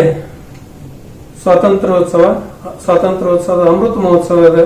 ಅದಕ್ಕಾಗಿ ನಮ್ಮೆಲ್ಲ ವೀಕ್ಷಕರಿಗೆ, ನಮ್ಮೆಲ್ಲ ಈ ಯೂಟ್ಯೂಬ್ ಮತ್ತು ಫೇಸ್ಬುಕ್ ಚಾನೆಲ್ನಲ್ಲಿ ಈ ಕಾರ್ಯಕ್ರಮವನ್ನು ವೀಕ್ಷಿಸುತ್ತಿರುವಂತಹ ಎಲ್ಲ ಶರಣ ತಂದೆ ತಾಯಿಗಳಿಗೂ ಕೂಡ ಅದರ ಶುಭಾಶಯಗಳನ್ನು ನಾನು ಹೃತ್ಪೂರ್ವಕವಾಗಿ ತಮಗೆ ಕೋರ್ತೀನಿ.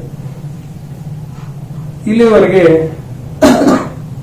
ಈ ಕಾರ್ಯಕ್ರಮವನ್ನು ಯೂಟ್ಯೂಬ್ ಮತ್ತು ಫೇಸ್ಬುಕ್ ಚಾನೆಲ್ನಲ್ಲಿ ವೀಕ್ಷಿಸಿದಂತಹ ಎಲ್ಲ ಶರಣ ತಂದೆ ತಾಯಿಗಳಿಗೆ ಶರಣಾರ್ಥಿಗಳನ್ನು ಸಲ್ಲಿಸ್ತಾ ಈಗ ನಾಳಿನ ಕಾರ್ಯಕ್ರಮ 15/8/2022 ಸೋಮವಾರ ವಸ್ತು ಜ್ಞಾನದ ಅಭಿವ್ಯಕ್ತಿಯೇ ರುದ್ರಾಕ್ಷಿ. ವಸ್ತು ಜ್ಞಾನದ ಅಭಿವ್ಯಕ್ತಿಯೇ ರುದ್ರಾಕ್ಷಿ ಎನ್ನುವಂತ ವಿಷಯದ ಕುರಿತಾಗಿ ನಾಳೆ ಅನುಭವವನ್ನು ನೀಡಲಿದ್ದಾರೆ ಶರಣರಾದ ಅಶೋಕಣ್ಣ ಬರಗುಂಡಿಯವರು. ಮತ್ತೆ ನಾಳೆ 6 ಗಂಟೆಗೆ ನಾವು ನೀವೆಲ್ಲ ಸರಿಯಾದ ಸಮಯಕ್ಕೆ ಈ ಕಾರ್ಯಕ್ರಮದಲ್ಲಿ ಪಾಲ್ಗೊಳ್ಳೋಣ ಅಂತ ಹೇಳ್ತಾ ಈಗ ವಚನ ಮಂಗಲದೊಂದಿಗೆ ಕಾರ್ಯಕ್ರಮವನ್ನು ಮುಕ್ತಾಯ ಮಾಡೋಣ.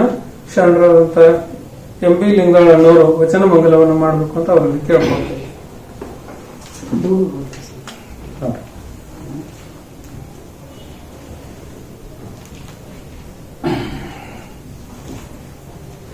ಓಂ ಶ್ರೀ ಗುರು ಬಸವಲಿಂಗಾಯ ನಮಃ.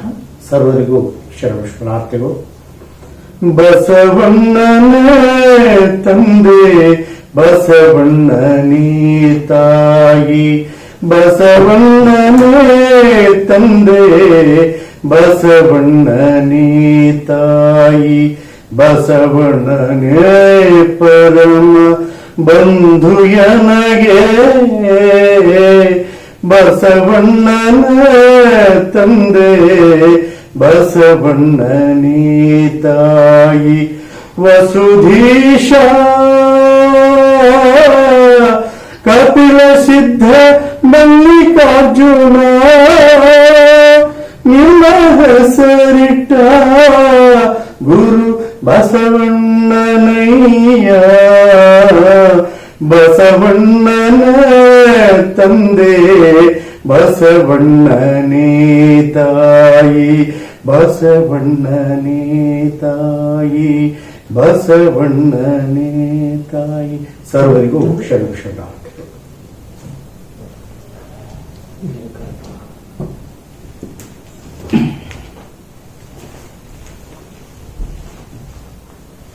ವಚನ ಮಂಗಲವನ್ನು ನೆರವೇರಿಸಿಕೊಟ್ಟಂತ ಶರಣರಾದ MB ಲಿಂಗಾಳಣ್ಣವರಿಗೆ ತಮ್ಮೆಲ್ಲ ಪರವಾಗಿ ಅನಂತ ಶರಣಾರ್ಥಿಗಳನ್ನು ಸಲ್ಲಿಸ್ತಾ ಶರಣ ಸಂಸ್ಕೃತಿಯ ಬದುಕಿ ಶರಣ ಸಂಸ್ಕೃತಿಯನ್ನು ಉಳಿಸೋಣ, ಬೆಳೆಸೋಣ, ಸಂರಕ್ಷಿಸೋಣ ಅನ್ನುವಂತ ಮಾತನ್ನು ಹೇಳ್ತಾ ಇಲ್ಲಿಗೆ ನಮ್ಮ ಈ ಕಾರ್ಯಕ್ರಮ ಸುಸಂಪನ್ನಗೊಳ್ಳುತ್ತದೆ.